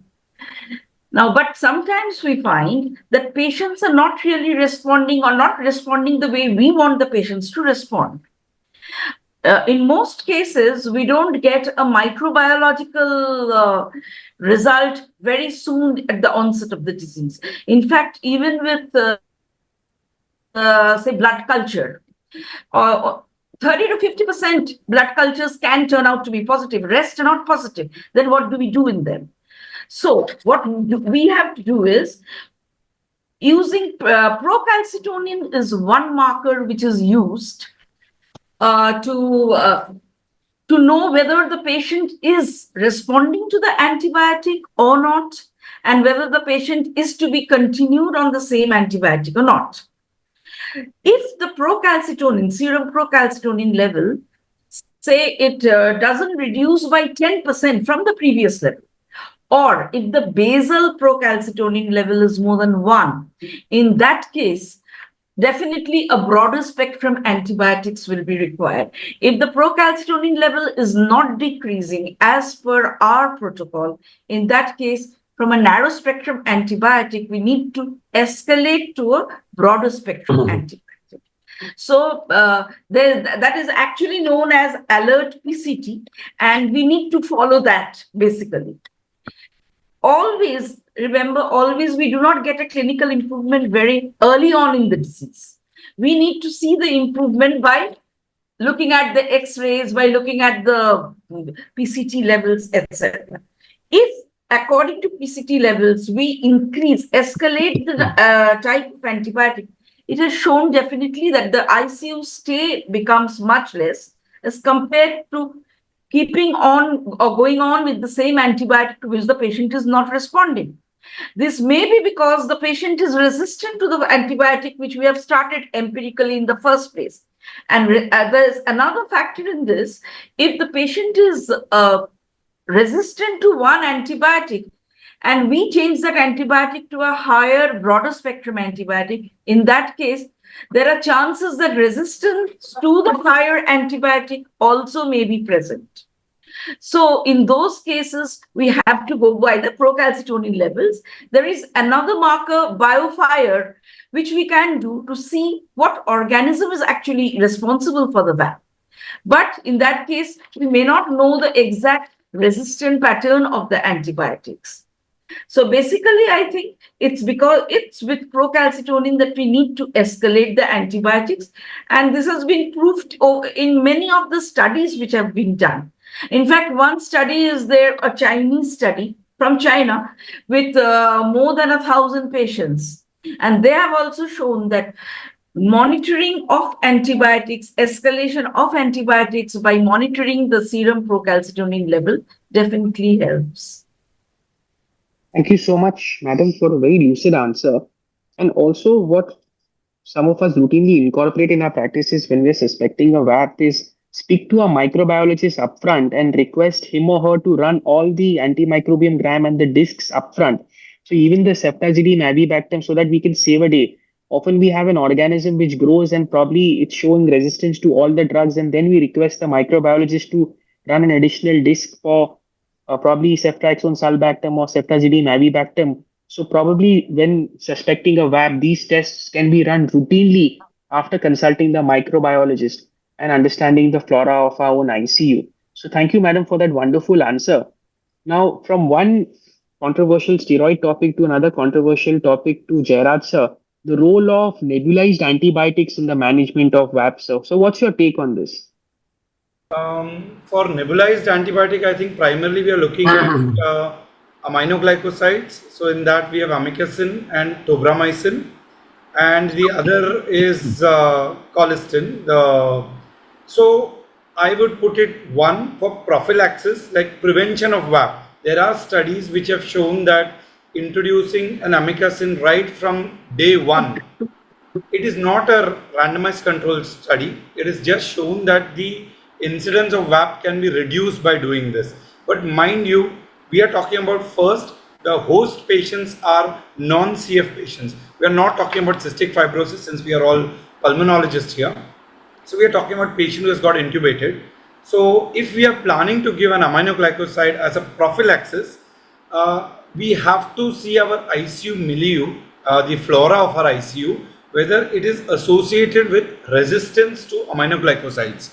So then it's not going to help this particular strategy. But now we're coming back to the treatment of VAP. In this, the role of colistin plays a more higher role. Like invariably, if you see the literature, we give about after the loading dose of 9 million units, we give 3 million units three times a day, about 75,000 per units per body weight, kg body weight. Now, if you go for this, you can reduce 1/3 of this by giving it as a inhalational dose. So what we follow in our ICU is about 2 million units 3 times a day in an adult patient we are talking about, and 1 million unit TDS 3 times a day as a nebulization through the endotracheal tube or a tracheostomy tube. So this increases because all these antibiotics are not going to give you a good lung penetration. So we need to give a higher concentration in the tracheobronchial tree and the alveolar level. Also, we should remember that many of these patients are associated with other extrapulmonary infections, like as sir has said, a UTI, if patient has had already a surgical site infection, all these things if you count, we need to give systemic antibiotics and not just local inhalational antibiotic. So every patient you should consider as a different ball game, whether it is VAP, only VAP, or associated with another central line infection, urinary tract infection, or a surgical site infection.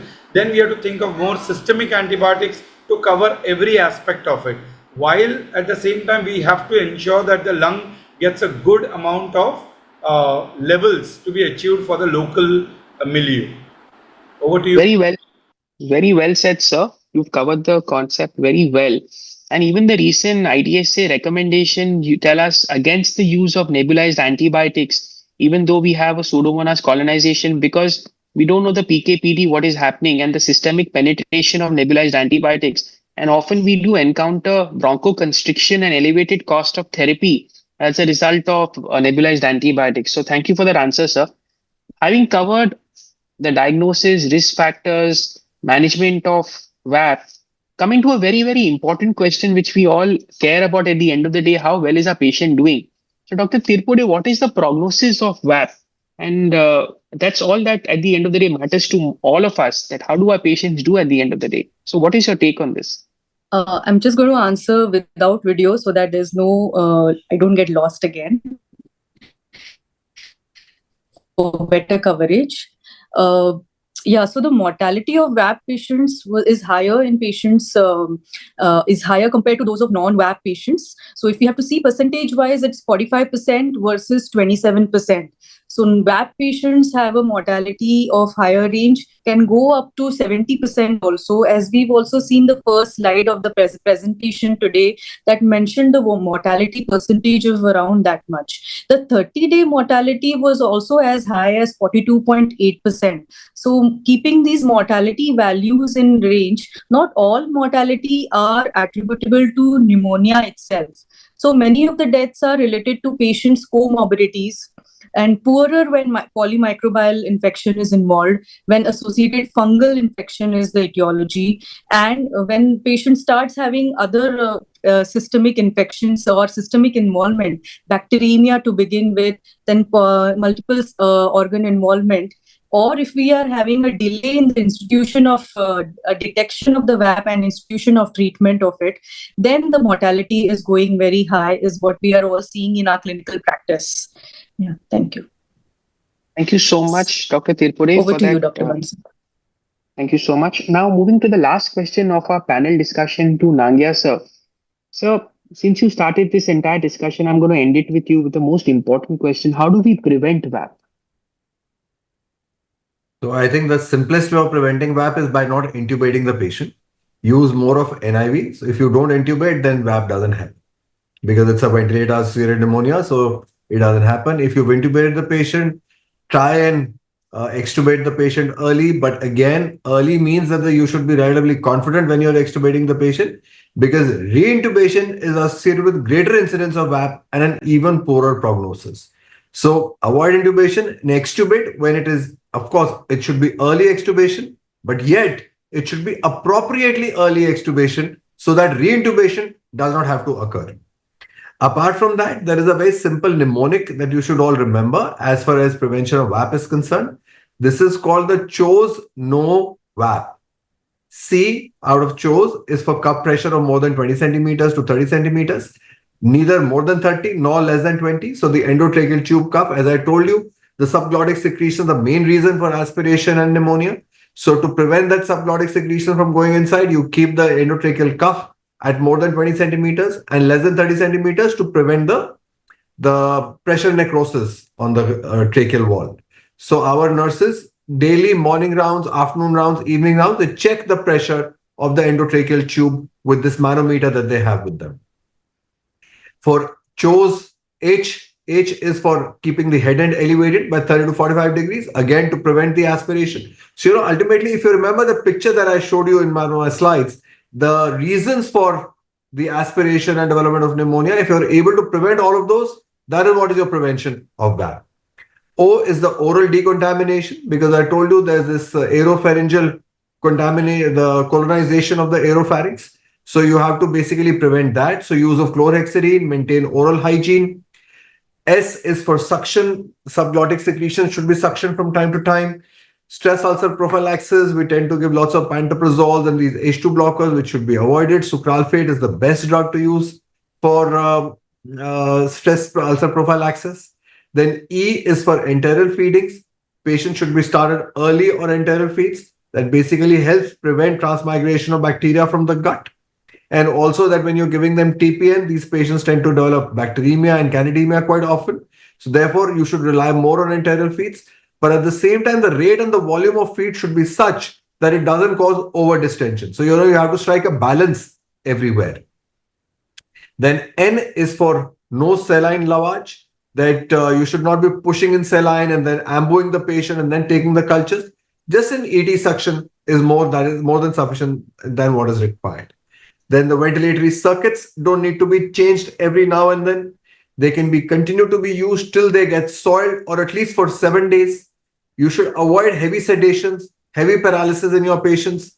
Every 24 after the first 48 hours of management of ARDS, if the patient has improved, FiO2 has come down, then you must give them a sedation-free period to evaluate early extubation and prevent critical care neuropathies and myopathies. And P finally is for the prophylaxis of DVT, which again would help you prevent a pulmonary embolism and therefore an early extubation. So CHOES no WAP is a simple mnemonic that you should all follow in your ICUs routinely. Thank you, sir. In a fairy tale ideal world, none of our patients would get ventilated and we'll have no WAP.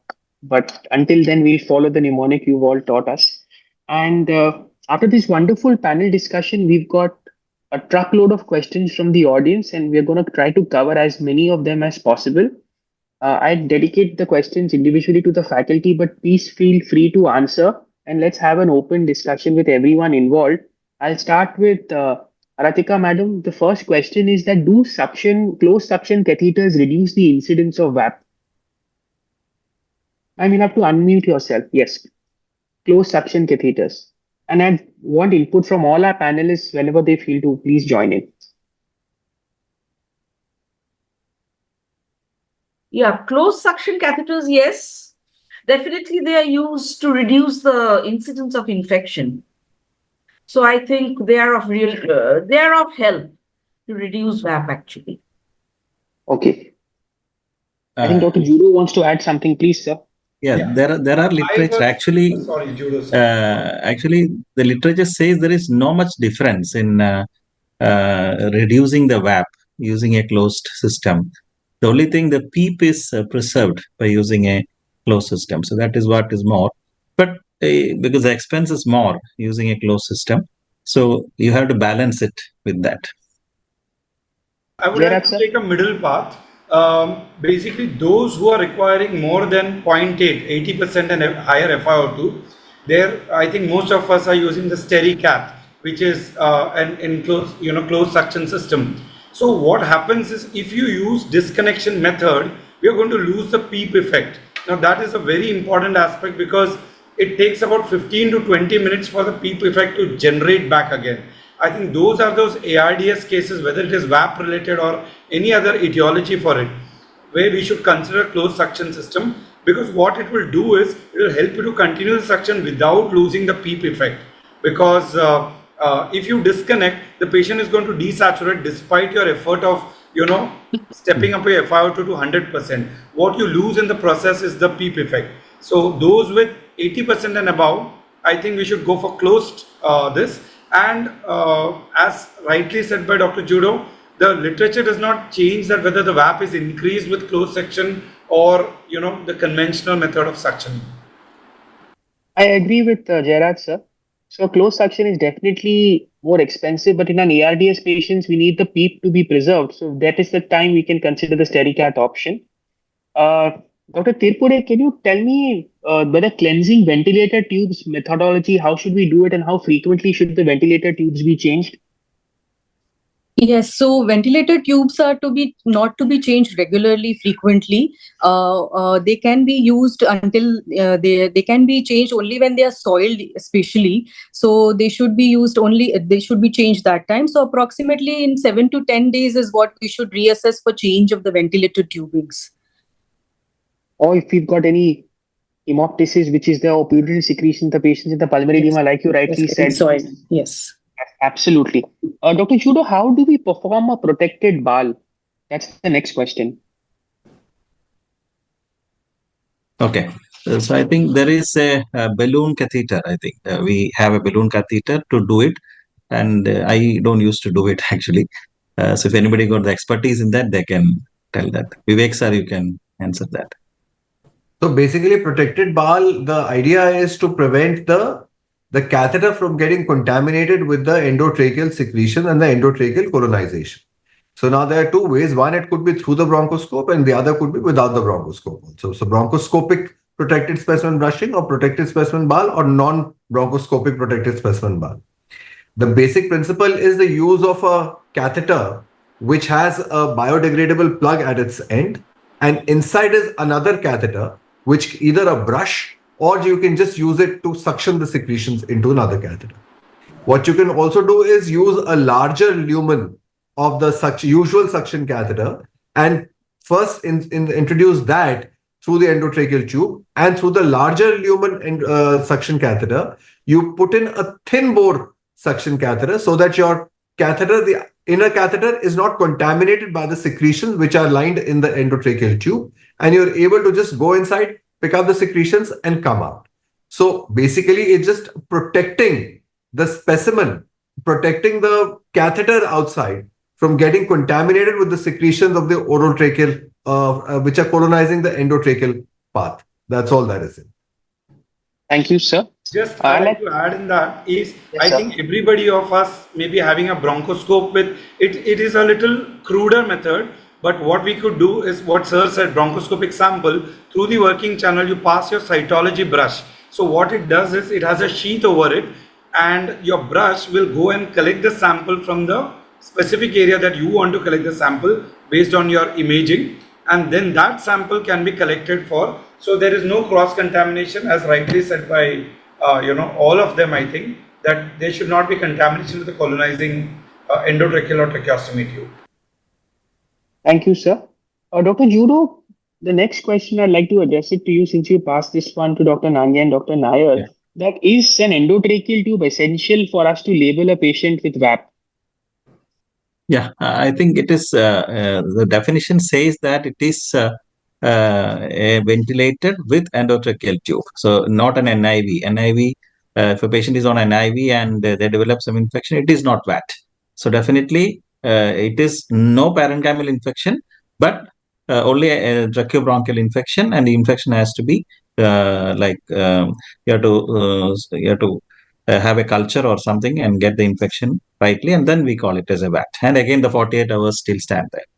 So if the patient develops a pneumonia after 48 hours on a non-invasive ventilation, we would safely call the patient as a hospital-acquired pneumonia, and we would not label the patient as a ventilator-associated pneumonia. Yes. That's correct, sir. So we'll split them as HAP and VAP based on NIV or mechanical or intubated. Ventilation. Okay. Nangia sir, how do we distinguish between ventilator-associated tracheobronchitis and ventilator-associated pneumonia? Well, the answer is very simple in this case. When you talk of tracheobronchitis, that means you're not expecting any radiological patch on the X-ray or the CT scan. It's only collection of secretions in the tracheobronchial tree. So you suction, there are lots of secretions coming, but you do a CT scan or an X-ray, and there's no patch. There's no infiltration, no infiltrates in the alveolar area. That's how you differentiate. And pneumonia would be a patch. So alveolar consolidation visible or not visible would differentiate between VAP and VAT. And would the management be different, or you would manage both the patients in a similar way, sir? So VAT can also be a colonizer or just a hypersecretory phase of the infection. It could just be hypermucus production also. So that would depend whether you would want to treat it depending on the symptoms. If it is associated with fever, without fever, patch, no patch, and ultimately what kind of bacteria you're growing. And also in this situation, nebulized antibiotics may be of help when you're dealing with VAT only. So probably mucus clearing agents and nebulized antibiotics would be the way to go Better forward choice. rather than putting on systemic and Absolutely. parental antibiotics. Thank you so much, sir. Dr. Das, madam, since you had taken this question previously, I'll throw it back to you. What is the role of biofire in VAP? Do we have Aratrika, madam? Yeah. Yes, ma'am. Biofire, yes, we do biofire in our hospital, and I'm sure it's picking up. So in VAP, sometimes when we see that the patient is not improving according to our expectations, we need to escalate the antibiotics. We can go for biofire, because always culturing a specimen may take a very long time. We may not get the results before, say, 2 days. So that's the time when we go for biofire. We at least know initially what organism is causing it, and then go for sensitivities. Yes, and also it helps us to diagnose MRSA with the MEK-A and MEK-V gene Yes. mutation, and NDM and OXA48 tell us whether it's a sinister crab and a resistant ESBL drug. So that also helps us. Thank you, madam. Dr. Tirpure, the next question is to you. What are the antibiotics of choice against resistant Acinetobacter and Klebsiella? Yeah, so we are having ceftazidime avibactam in combination with aztreonam is what we are using in these patients. And we can also use polymyxin B in our patients with these organisms. So polymyxin B and a high dose TJ cycline is what we use, or we are using ceftazidime avibactam with aztreonam in patients who have NDM resistance, especially if we have with Klebsiella growth in those patients. So for the benefit of the audience, would you share some light on the high dose TG cycline? What would be the exact dose for them, please? Yes, so depending upon the weight of the patient, we will decide for the TG cycline dose. Polymix is what we have given combination. Abhay, can I pitch So in? dose is going to be depending on the weight. Yes. Yes, sir. Please go ahead, sir. Okay, so basically, when you're dealing with all these drug-resistant bacteria, you need to understand the genetic mechanism which is contributing to the resistance. So if it is an Enterobacteriaceae family, I'll just quickly take you through this. If it is Enterobacteriaceae family, which is like Klebsiella, E. coli, if it is ESBL producing, then you can use a carbapenem. If it is AMP-C producing, you can use a cefepime or a carbapenem. If it is carbapenem resistant Enterobacteriaceae, then the choice of ceftazidime avibactam if it is non-MBL producing, and ceftazidime avibactam plus aztreonam if it is metallo-beta-lactamase producing, like NDM kind of a genetic mechanism that is there. Similarly, in Pseudomonas, if it is MBL producing, that is NDM producing or metallo-beta-lactamase producing, then ceftazidime avibactam plus aztreonam will be the drug of choice. If it is CRAB, that is carbapenem resistant Acinetobacter, then what is recommended is high dose sulbactam, which is present along with ampicillin, going up till almost 12 grams of sulbactam in a day, along with a second drug, which could be a combination of polymyxin or a high dose tetracycline, high dose tigecycline. Tigecycline could go up till 200 milligram IV stat, followed by 100 milligram IV BD. Or another drug which is still not available in our country, but only available in the grey market that can be used is cefderichol. But high dose sulbactam is very essential when you're dealing with carbapenem resistant Acinetobacter infection. Thank you so much, sir. But before we take on any more questions, I'd like to tell and inform all of us that we've got a fantastic 1893 logins. This is all thanks to the wonderful effort of ICS helmed by Amita Madam and Sipla. We've got almost 1900 logins at the time of this webinar. Kudos to all the panelists and the speaker. Uh, Dr. Kirpure, I want to ask you this question once again: that what is the role of IV steroids in VAP? Our audience Yeah, wants to know exactly. again. In VAP, in VAP, exactly the role is not mentioned over the studies which have been done. But yes, we do have seen the role of VAP steroids in ARDS patients. And so, yeah, for this VAP, the steroids have not got a specific role. Thank you so much. Unless the patient goes into septicemia and septic shock, probably that's the only time we would consider it. Dr. Judo, would you consider prolonged NIV trial or early intubation in hospital-acquired pneumonia? And why? What would be your way forward, sir, in these patients? Yeah, NIV trials, because once the patient is stable and conscious, and if the GCS is fine, I think we can give an NIV trial at least for 2 days, 48 hours minimum. So if everything is fitting into it, then if it is worsening, then definitely we have to have a backup intubation and then intubate the patient, because definitely intubating the patient always is having a risk, extra risk of getting infection. And especially if it is depends on the patient also. If it is a COPD patient, a chronic lung disease patient, especially, they are the best candidates, best to put on NIVs, and the maximum you put on NIV. Thank you, sir. Aratika, madam, when do you suspect a fungal co-infection, and what antifungals would you use in our patients with VAP? Yeah.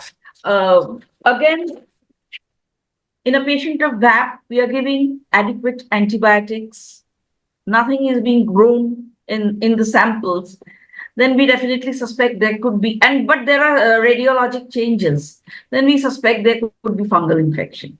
And it depends, like if we say if on suction, on ET secretion suctions or tracheostomy secretions, if we find that there is aspergillus which is grown, and antifungal, in that if there is invasive fungal infection we are suspecting, in that case we definitely go with amphotericin. And otherwise, there are even these broad spectrum antifungals like caspofungin, sometimes that is also used. But mainly it is as per amphotericin, that is what we are using. Thank you so much, madam. We often find Candida as a colonizer, and I often don't chase the Candida. We need to leave it alone unless we don't have any other source of infection, and our culture also keeps growing Candida, which is a resistant Candida. More often than none, we do find a sensitive Candida. And also, the galactomannan becomes a very sometimes unreliable test, because these patients have already been on multiple courses of antibiotics, especially piperacillin tazobactam, which causes a falsely positive. So that's something we need to keep in mind. Nagia sir, I have this question for you: that is protected sampling brushing available in India? And do you prefer a mini ball or a bronchoscopy for secretions in VAP patients? So I think whatever is available to you should be used for the purpose. Even if it is just an endotracheal aspirate that you're sending, or a bronchoalveolar lavage you're sending, or a PSP, there is no study which has shown the advantage of one over the other. In fact, as I showed you in my slides also, that ultimately it's the quantitative culture that is important. If you're going by that criteria of 10 to the power of 4 and 10 to the power of 5 organism, if it is an ET aspirate, then you're absolutely safe in relying on the microbiology. Coming back to the antifungal agent, of course, liposomal amphob is the drug of choice when it's an empiric antifungal therapy that you're using in your patient. When you're dealing with a fungal infection in the lungs, you primarily look at either aspergillus or mucor. So it has to be an anti-mold agent that you would be using in this situation, and amphotericin B is the best agent. Second to that is now the azoles. Amongst the azole, isavuconazole is one drug which covers the mucor as well as aspergillus. If you want to try it empirically, you could do that. If it is targeted therapy and you find mucormycosis, then isavuconazole would be the drug of choice. And if you find aspergillus, then voriconazole would be the second best alternative to be used in this situation. Thank you, sir. I move on to Jairaj, sir. So what are the ventilatory strategies you adopt while doing a bronchoscopy in our patients, sir? Very important question. Now that we have finally decided that we have to do a bronchoscopy, so we have special devices which can be connected to the endotracheal tube. Now, as I was explaining it the previous time, when you do a bronchoscopy, you are going to pass through the only existing lumen of the endotracheal tube. So in case you want to maintain the ventilation, we can have something which has like a suction connector through which, while we continuously connect, the way we have it in NIV, broncho mask, we can have a swivel adapter. So I'm not able to show you the image probably. So what it does is it continues to ventilate the patient. It helps you to keep the PEEP effect continuously, especially in those with VAP with very high FiO2 requirement and high PEEP requirement. So there, what it does is it has a silicon opening through which your bronchoscope will pass through and snugly connect the outer diameter of the bronchoscope. So while you do the bronchoscopy, you will continue to ventilate this patient with the same setting. Of course, the basic rules of pulmonology remains that if your patient is on 60%, you need to escalate the FiO2, hyperoxygenate the patient transiently for the time that you will be doing bronchoscopy through the endotracheal tube or a tracheostomy tube.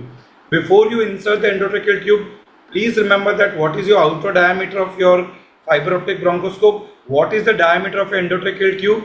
Please do not think of changing the endotracheal tube just because you want to do a bronchoscopy, because changing the endotracheal tube, you can write it over a buji and all those things you can do. But these are all very adventurous things. So when you are thinking, think that an endotracheal sample is going to give you the same yield as a bronchoscopic sample if you have a smaller endotracheal tube, or procure a smaller diameter bronchoscope through which you can continue the bronchoscopy without affecting the ventilation of the patient.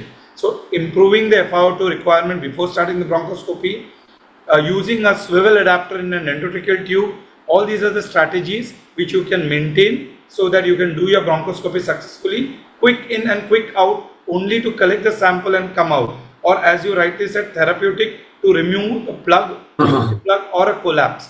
These are the things that you have to keep in mind. So, Judo, an addendum question to that is that would you change the PEEP, the respiratory rate, and the tidal volume while doing a bronchoscopy? So quite some newer ventilators give you the leak mechanism. You can calculate how much of it is getting affected when you pass the endotracheal tube. So according to that, you can step up your tidal volume to that effect. The PEEP, I think you will have to assess the hemodynamic stability, how much of the ionotropes is on to the patient, and then you can step up. There is a direct calculation. All our standard textbook, Fishman gives how much of FiO2 you need to adjust for a PEEP requirement.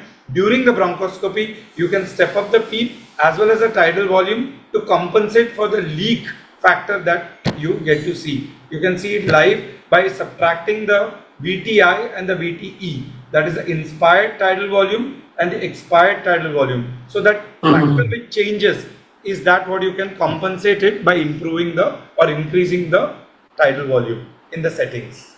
Or also what simply you can do is just shift the patient to a pressure control ventilation, and that would determine the tidal volume of the zone, rightly said. and keep the FiO2 at 100% just before you're starting the procedure.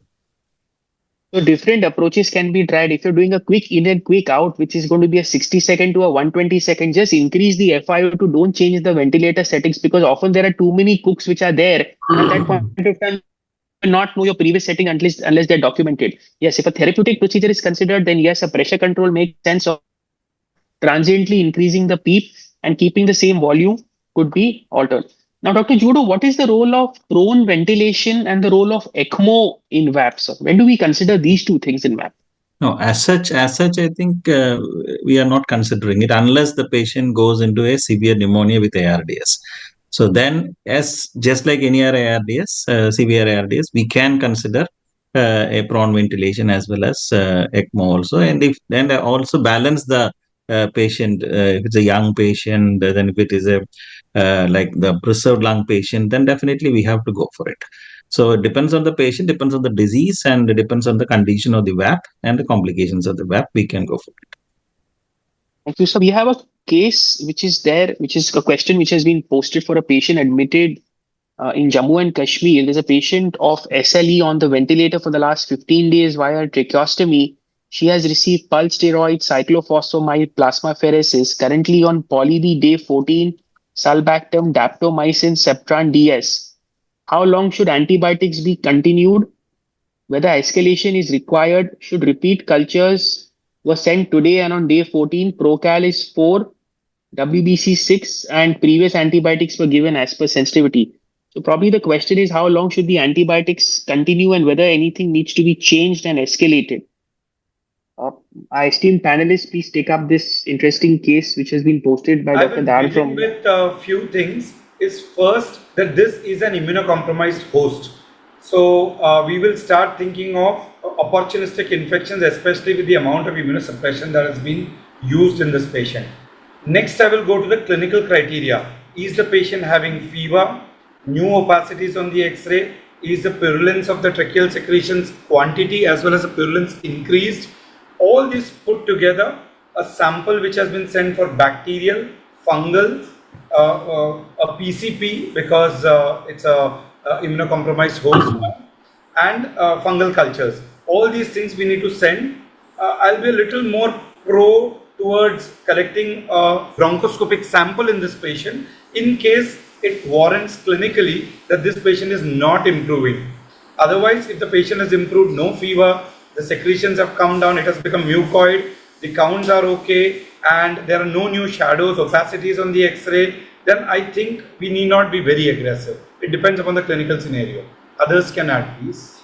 So a couple of more things. One is daptomycin is not a good drug when you're dealing with a respiratory tract infection. Daptomycin is exclusively for bacteremia if the patient has. Otherwise, it does not have any penetration to the lungs at all. So if you want to give a gram-positive cover, then you would rather choose something between a teicoplanin or a levonorepinephrine. The other thing is, as Dr. Jairaj rightly said, that you need to send proper cultures and then decide. And sometimes you may even want to consider an antifungal agent here, like a liposomal ampho-B, because the patient is grossly immunocompromised, has received 14 days of antibiotics. So there's always a likelihood of now and either an aspergillus growing or a candidemia happening. So to cover both, liposomal ampho-B would be a very good drug to use in this situation. And obviously sending all cultures for PCP, CMV, and CMV, absolutely. should be considered. Yes, sir. Dr. Judo, you want to add something, sir? I think, yeah, most of the things are answered. I think that is fine. I think that's the main thing. Yes. Now the next question is to Aratika, madam. What is the role of TPN if the patient is not tolerating RT feeds in VAP? A very important question. And what would be the best TPN and how much to start? And what is the role of amino acids in this situation? Oh, can you just repeat the question, please? Yes, ma'am. When do we start TPN if the patient is not tolerating RT feeds in VAP? Well, if the patient is not tolerating RT feeds and the patient is having, so in spite of giving RT feeds, if the patient is having refluxes, if the feeds are being aspirated again and again, we stop all feeds and then give ATPN. The other indication when we give TPN is, of course, we need to give the patient extra calories in the form of proteins because the patient is undergoing a catabolic phase. So we need to increase the proteins, which will help the patient to go into an anabolic phase. So that is another time when we give TPN. And apart from that, if the patient is going into sepsis, many a times we give TPN. Yeah. I think there's a continuous RT aspirate, there's instability, there's underlying liver disorder. That's the time when we are considered that the absorption may not be sufficient because of a paralytic ileus or an I would abdominal. like to analyze this RT feed aspect in 3 different ways. Why is the patient's RT aspirate, high or RT not tolerated? It will begin from, is the patient in sepsis on inotropic support? Because this is where the GI mucosal edema is there, which is not letting the absorption of the nutrients or the the feeds that you're giving. So that is one aspect. So your patient is probably very serious. The other aspect is the patient suffering from a abdominal problem? Does he suffer from subacute intestinal obstruction or any surgical condition which warrants the use of total parenteral nutrition? In total parenteral nutrition, you can classify them patients who are critically ill, though their RT feeds are on. There is a role of giving omega essential fatty acids, omega-1 and dipeptidyl essential amino acids as an add-on for better outcomes. Though these are not RCTs, they are just one-sided studies. And of course, finally, when it's a surgical abdomen, like we had a patient of tuberculosis who happened to have ileocecal TB along with it, patient was on 80% FiO2 on ventilator, disseminated tuberculosis. That is where we had to use injectable anti-TB along with total parenteral nutrition. Mind you, it comes with a lot of complications, the hyperglycemia, the dyselectrolytemia, the thrombophlebitis, and all this you have to keep in mind, having a central line access, though there are TPN which are available for peripheral vein also, and it is associated with a lot of thrombophlebitis and dysglucosemia and dyselectrolytemia, and a lot of metabolic changes that happen. So all this have to be considered before thinking of TPN. TPN is an option, especially when things are not going enterally. But go back to enteral fields as quickly as possible whenever the condition permits. Well, one point I'd like to mention is many of these patients have paralytic ileus. So what happens is they have abdominal distension. So in one way, the breathing is also compromised, and on the other hand, the patient has this RT aspirate. So these are the patients who require TPN. Thank you, madam. And also, even if the patient's not requiring TPN, for all our mechanically ventilated patients, unless contraindicated, a high protein diet is advisable, at least up to 2 gram per kg, Yes. and to meet the adequate calorific intake. Some very small thing which a nutritionist can easily take into care and makes a tremendous difference in preventing critical illness, myopathy, neuropathy, and improving the outcome. One final question to Dr. Tirpure, which has been asked repeatedly, is that, madam, can you share some light on the mutations which are picked up on the biofire, and how do you decide which antibiotic to give to the patient?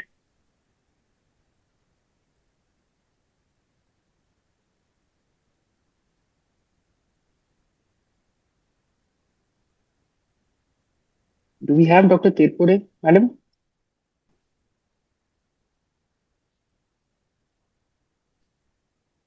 And Dr. Judo take this question, sir?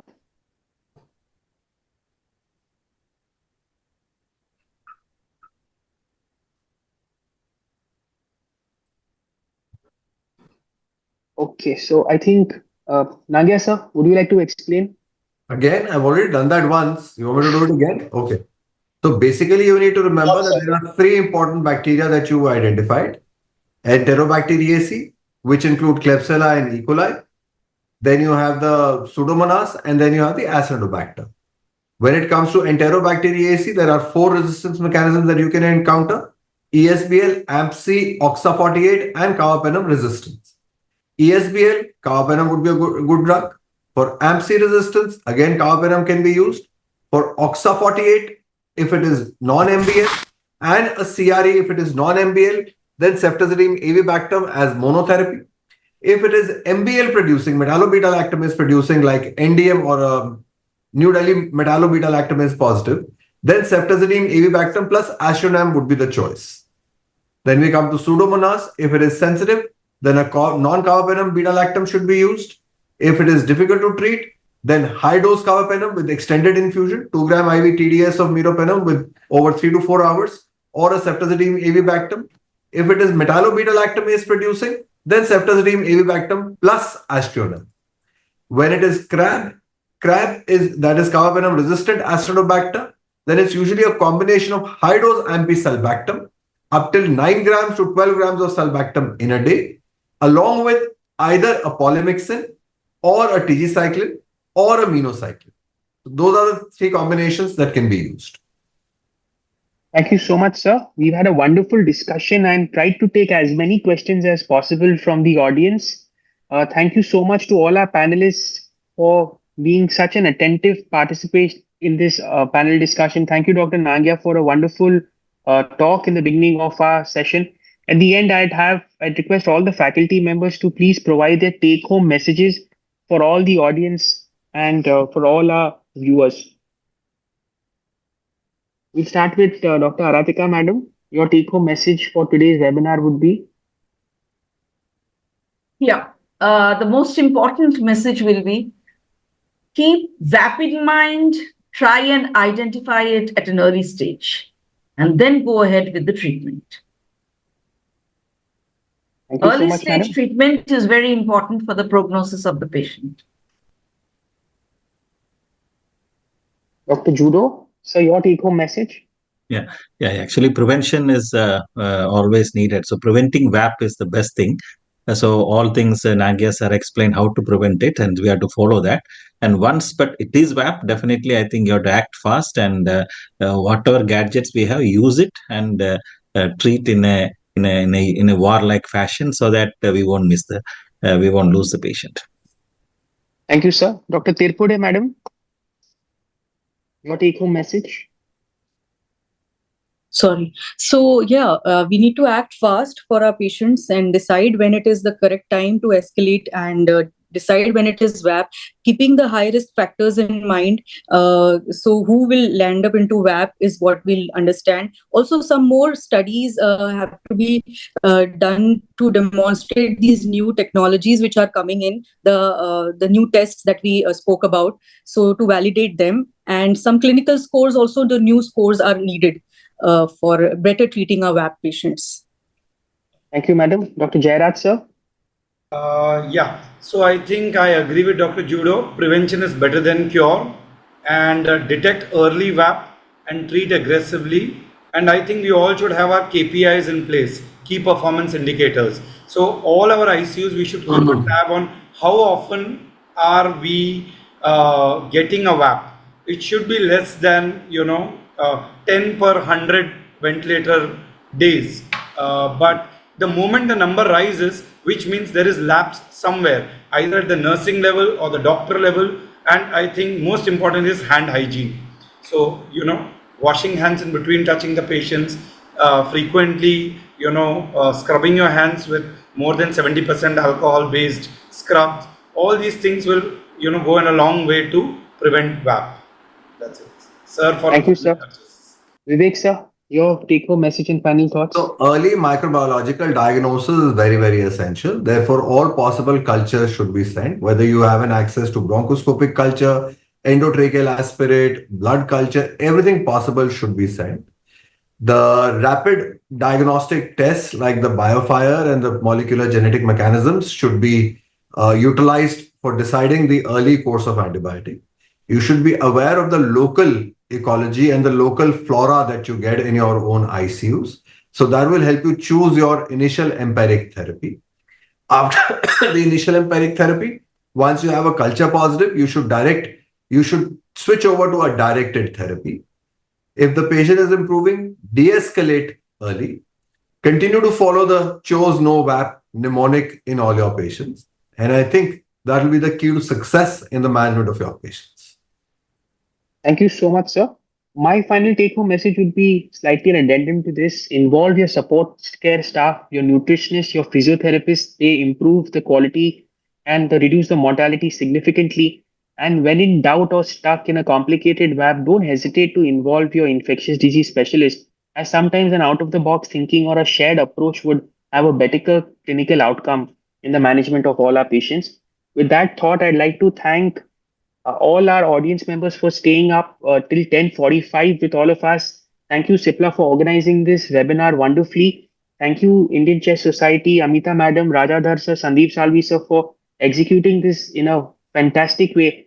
And last but not the least, our speaker, Vivek Nangia sir, all our esteemed panelists, Dr. Aratika Das, Dr. Judo sir, Dr. Jairaj sir, and Dr. Tirpude Madam, for being with us till the very end and answering all the questions patiently and giving us an enlightening session today. Thank you, everyone. Thank you so much. Thank you. Thank you very much. Thank you very much. Thank you.